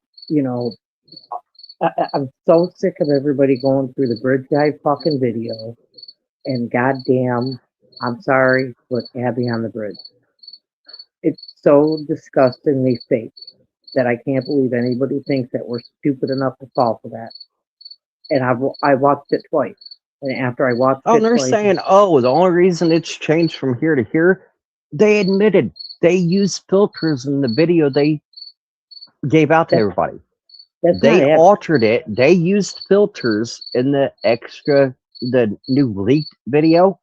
They're Yeah. admitting, oh, it's a filter, dumbass. Oh, we enhanced it a little bit. That's not Okay. the exact image that was played in court. Abby has no eyes. She has two black holes. That means And that AI enhancements does that. that's what they use to lock the eyes when they're going to put a fake face out there. That's why I think it was either Brie Wilbur or it was, well, I would say Krista Burris, because I know that Carmelina and Bobby Joe, whatever, but, she has to have that that hair, but I think it's Brie. I think all of them are Brie. Every picture is Brie. I think they've morphed them all to look like Abby. And what is And that? one Proof thing they and it was- admitted, and they gave out the GPS location where one of the locations, the girls two. and Libby's phone, well, one Yep. of them was over by that power station, Yep. the Did you- transforming station. Did you see the geofence? How much it actually covered? It covered the whole fucking county. Mm-hmm. And it covered Richard Allen's house. So they know That's one where thing that made me sick tonight. That's another thing. You're gonna just reverb old shit over and over and over, and then you're gonna demand out of your followers and ones in your chat, like a certain somebody did it again just tonight. Make sure to donate and financially help me and my page, Robin. You see me ever hounding people like Gray Hughes? Listen, Robin's another Gray Hughes grifter. Make sure to donate and give donations. Financially help me and my page. I've been in love with that man for like 4 years, okay? So don't talk shit about him. Who? Gray? Your man. No, your other guy. Oh, Robin? Yeah. Well, yeah. I didn't say that. God. I did not say that, did I? Oh my God. You said you love Prof. What the hell? Listen, I'm joking. Oh, he sure loves to hate you. Oh, I know. Hey, make sure you save me that video where he doxed me and gave you information about my daughter, please. Because I got something going on right now and they're going to need that. Oh, by all means. I still have it. If you want me to go private with it, then have at it. Yeah, I know I screen recorded it because that was some pretty damning shit he said. And I'll tell you this right now, not one single bit of that was true. And I guarantee I got texts too with him, because that's what he forgets, the texts and emails between me and him. Yeah. I hold on everything. How he likes to say receipts. Me too. Proof. Yep. So Me him too. begging me, and my exact words, and how I became a troll, and my PTSD makes me a mental retard to him. Yeah, don't. I even told him after he was begging me everything, because the defense is asking him and he needs to send it to the defense, everything I know, and I've said on a list of names, I refused. If you know anything about him, you know that he's got to be the one that wins this game. Okay? He won't. I'm working with Stacy right now. There's going to be an emergency order to the FBI, Indiana State Police, and Joint Terrorism Task Force. There's an emergency order. So Richard, with the all the amendments. You know what people don't realize. I've been talking to Stacy, ineffective counsel, when it comes to Brad Rossi. Yeah. His wife. Wait, Sophia Rossi, his now adult daughters and kids. And then when it comes to Brad, not Brad, but well, we'll get to Brad here in a second. But did I not show that? So I did. I got it. I got your stuff open here. Let's see on a different item, a different thing. Nobody. Because you showed where I showed like mutual friends, longtime friends, and it's people that came stalking me on Karina McClurkin's case. Oh yeah, saying we want justice. Since you've been out we there, want her found. Right. So like Damian Swoke and A.B. Bridgeforth are family friends of both Karina's mom and dad's side. And that they started coming acting like we want justice, we want her found. But you see where they're going back, longtime friends of Brad Holder, Patrick Westfall, the same names you'll see pop up. Okay. Keegan Klein. And then what are the same names in third party? Like Keegan, Brad, their friends and family being mutuals, the same ones on Sophia, Brad's wife, Brad's page before he shut it down. I've got Brad Rossie's full friends list. I've got his wife full friends list. I got his adult children now full friends list. What are dealers, kingpins, gang, Do you know his father? cartel members, Do you know about including names that go back to Keegan, Okay, but their friends and family. do you know about his father? Oh, the arson. I don't know if he's arson, but I know he's a fire chief and he retired, and I'm sure he's an FM. Oh, I gotta watch. You see where I don't really talk much about it, but I gotta watch where I talk about that. Yeah, Is what I'm near. me too. Because not something I like. I've got a lodge pretty much in my backyard, Yeah. so I've got to watch what I say and how I say. Right. Because I've actually seen Nick and Brad, the members during his son's raising, hmm came from that lodge. There's members of that lodge that went to his son's raising to Master Mason. Oh. They're friends and family and longtime friends. Members of this lodge end up going to Brad, his son, Logan's raising ceremony. Oh, So okay. there's pictures of members of this lodge, and this lodge named. Did that one say Brad Heath too? Brad Heath, the hornblower, the shofar, the church guy that cried, and he looked so genuine when he cried. The guy that was supposed to be spraying for moles on the fucking bridge that day said he saw the car at the CPS building. Brad Heath. Did he become a Freemason or a FM? I'm not 100% sure. And I'm pretty sure there was 6. There's like a ass thing down here, and I don't know what the hell. I thought I had 7 slides, and it won't let me get to the 7th because it says ask at the bottom. Oh. Okay. So, do you think do you think this goes all the way up to Pence, or do you just think it's small? Oh, it's Pence. There's actually the chairman of Indiana Joint Terrorism Task Force that tells the FBI, ISP, he's now been voted out. Jim Buck, James, aka Jim Buck, out of Kokomo. Jim Buck. Yep. Senator Jim Buck was voted out, but he was the longtime president over the Joint Terrorism Task Force. Board chairman, president over that task force.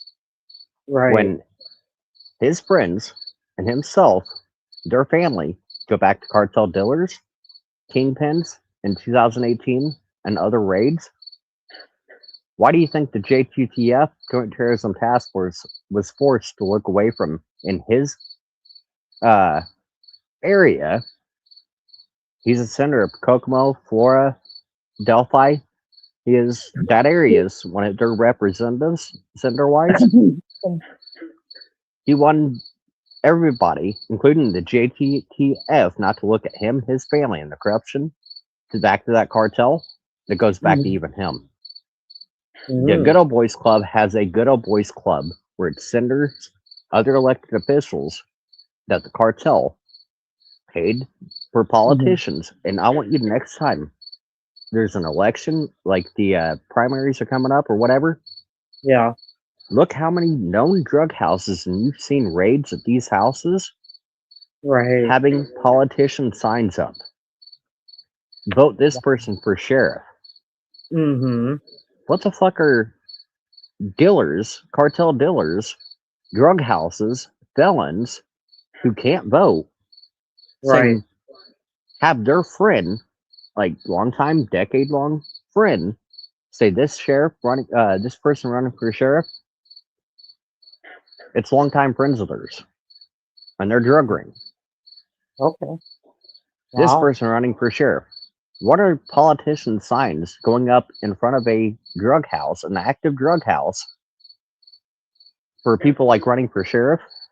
And this is another reason why I'm thinking Matt Hoffman was relaying what he was getting from me Mm-hmm. to his long time, decades friendship with Doug Carter. Remember how it came out and how it came out? So I'll he let was Andy know. Do you realize Matt Hoffman was running campaigns with politicians right beside Doug Carter, who were okay. running more than one campaign, Mm-hmm. where both of them were on the campaign trail and campaigning for the same politicians for Okay. years, multiple times. You have Doug Carter, just like he's running and helping the one running for sheriff here, and his Okay. former stopping grounds where he was sheriff before ISP state trooper. He's And you're now the campaign head for the one running for Hamilton County Sheriff. mm-hmm.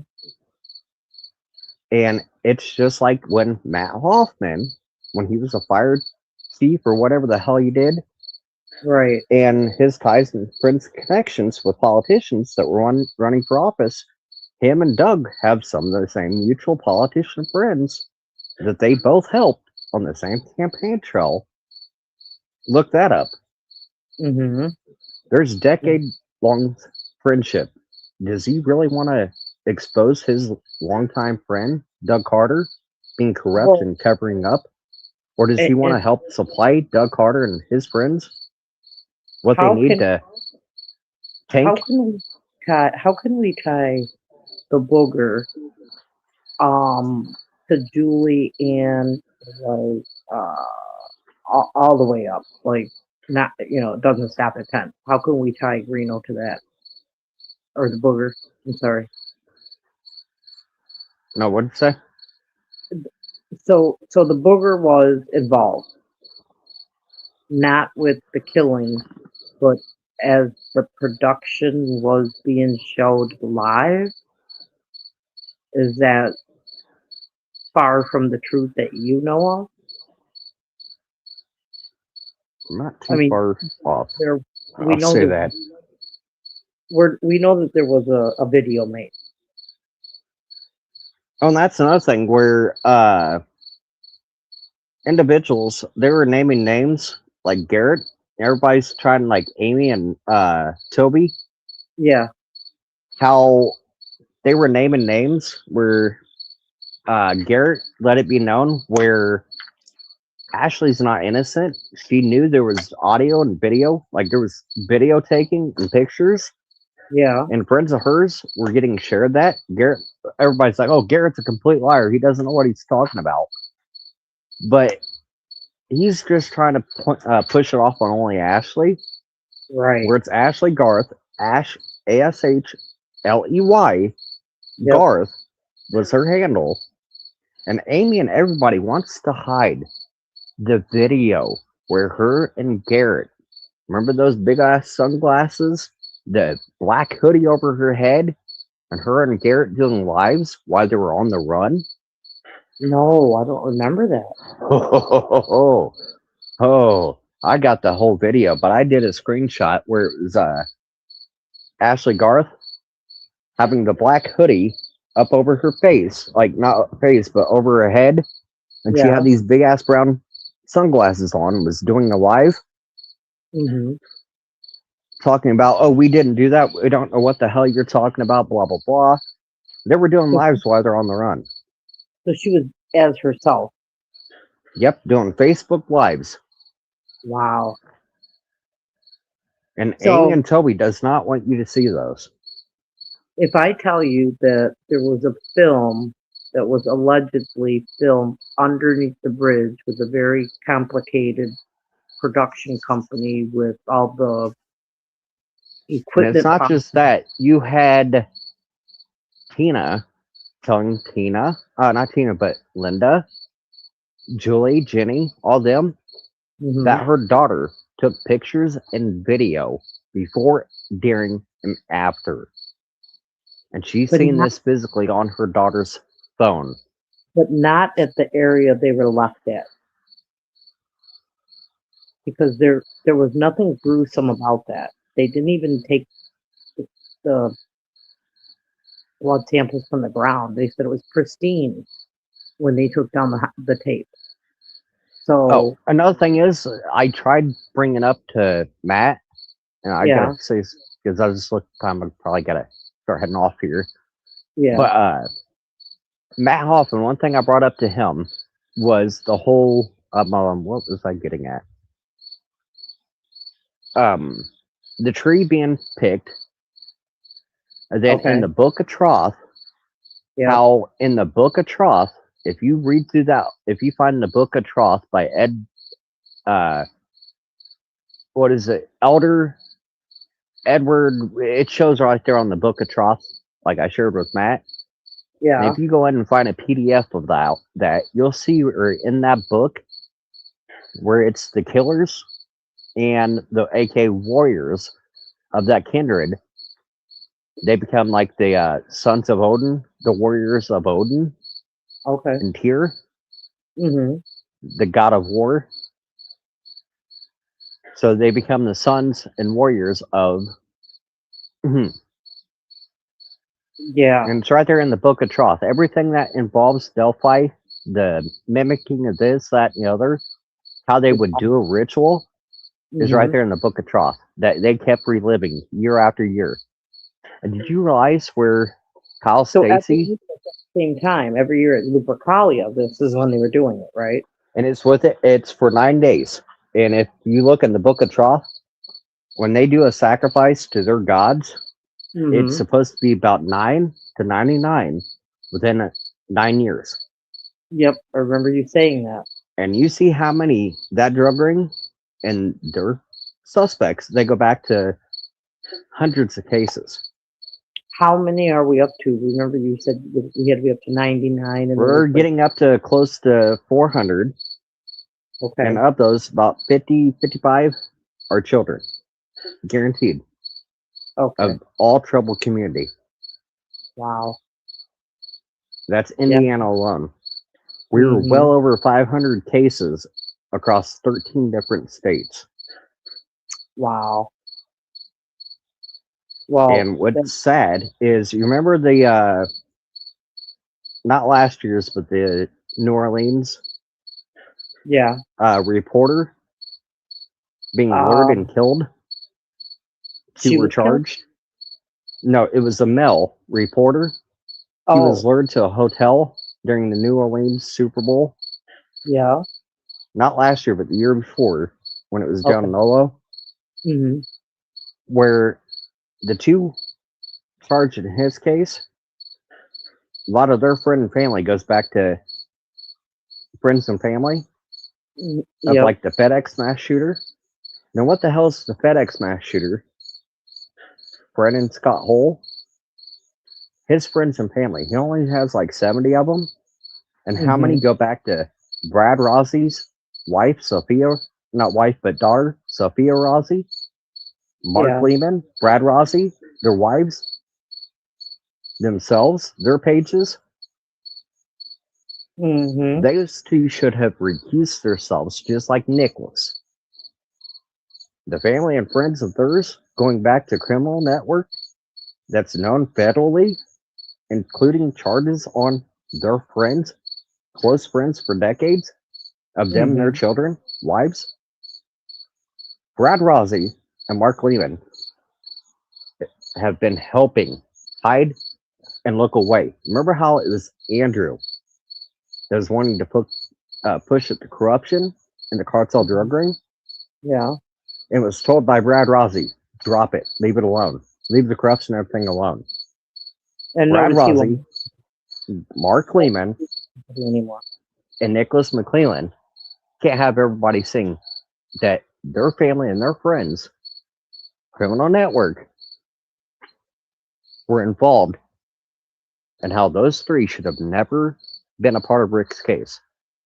Took the case on, or even as a defendant, took it on as a defense So attorney. now that so now you see that the whole Reese Davis thing has changed some people, and um, it possibly. I, I'm sorry, I don't believe the story with Reese. I don't believe the story with Ron Logan. I don't believe the story with Keegan Klein. The reason I don't is because I've been lied to and I've been told that it was one person that got it, and then I got another person who told me it was another person who got it, and now we got someone who's taking responsibility for it if you've been listening to any other lies. And it's someone you know. So we want to know why he's just now coming out and saying that he was a CI. He should have never really been in the same pod as Keegan Klein. Oh, and I want to ask And he lied about Gizmo. everything that he Gizmo. did. Shut up. I don't know Sorry. who that is. He's been lying about everything because I know the fucking story he's talking about, and he's bullshitting. And he'll come after me and he'll threaten me and everything else. And you think his wife hasn't been helping him on what to say and how to say it that she got from Keegan? And then she was trying to pay to get information out of Richard. That got blocked because I said Holly Lowry. Yep. And this person that's been contacting Rick, block it and tell Rick not to accept any payments, to refuse it, and refuse to talking to this Holly Lowry, aka Dirty Diana. Wait. No, Holly Lowry is Keegan's girl. It's the same. Holly Lowry is the same one, aka Dirty Diana. No, she's not. Married? Yeah, No. it's the same one that tried it with Keegan. Is now married to Ricky. Dirty Diana. After it failed with Keegan, she tried doing the same thing and giving Richard Allen, putting money on his books and whatever he wanted. And it was trying to get him to open up and trust her. Hey, I'll keep money coming on your books if you keep talking to me. But there's a lot. Okay, so. But yeah, Dirty Diana is Holly Lowry. No, same she's one not. as Keegan. She does lives after the show. She does lives. I've seen her. She's got blonde hair. She's got a young girl and she's flirty every night after work. I might be wrong, but I'm pretty damn sure because they don't even. Diana, she's got blonde hair. And somebody just said yesterday that that's so fucking sad and pathetic. We're gonna paint a picture and tell him what to say. Like, you think Amy didn't tell him, hey, this is what I got out of Ashley and her dad.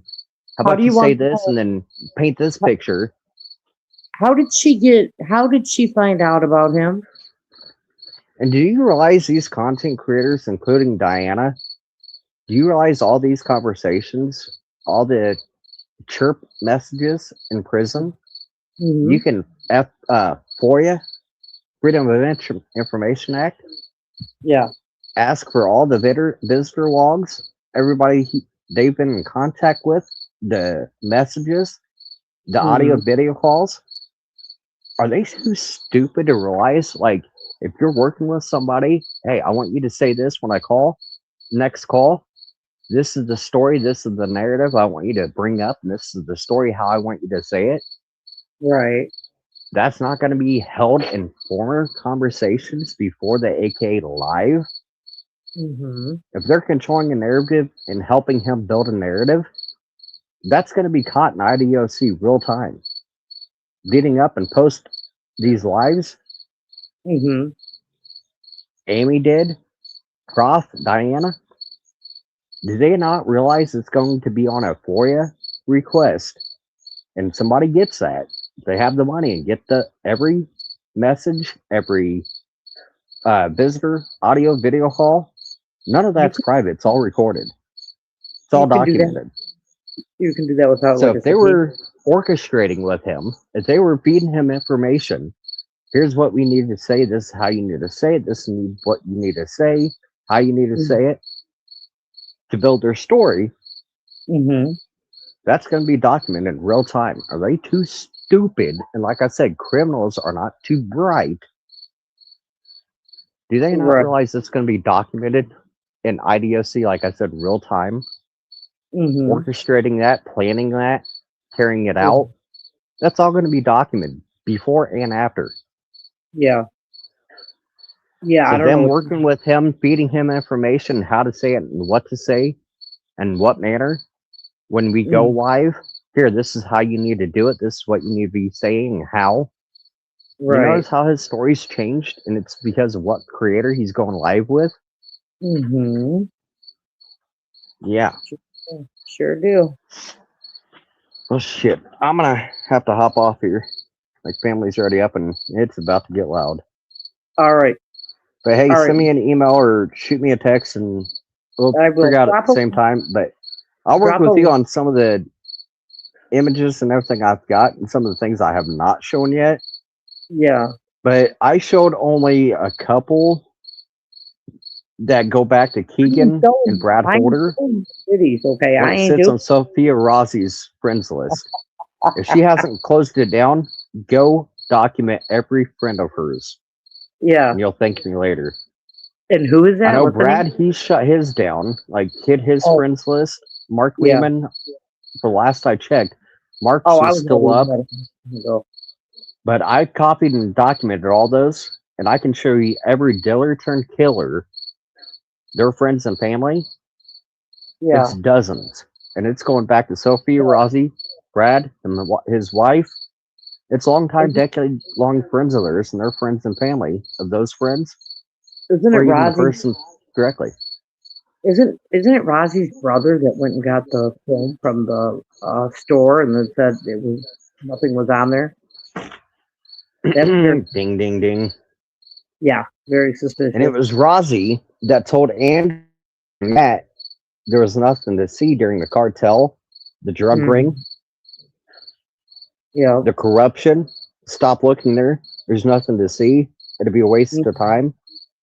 It wasn't Right. Andrew that didn't want to look, expose that, bring it up. Mark Lehman, Brad Rossi, their families, their decades long friends and family back to that criminal network, Yeah. and Nicholas McClellan could not afford the corruption, that criminal network, back their own friends and family being exposed. Right. They shut Andrew down fast and hard. Shut the fuck up about that, or else. Okay, so I guarantee you he was threatened. Shut up. Glad you're telling me Or that else. because I really thought he was compromised. And I was really upset with him. And Andrew's the only one I really trust. Matt kept a lot from Andrew, like you see, and I showed right there on the start of the live and throughout the live. This is what I supplied. This is the dates and times. This is what Andrew was asking for, and I listed that off. This is what I supplied, and this is just part of the full text and everything in the Dropbox. I just showed a good part, filled out about 720 pictures out of 1,000 I was allowed to do, and I just did partial of the text. I haven't got into the rest of the text, then into the Dropbox full contents.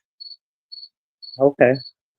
Like, I've still got plenty. And then I've got where these content creators, where they openly had like ones like Julie.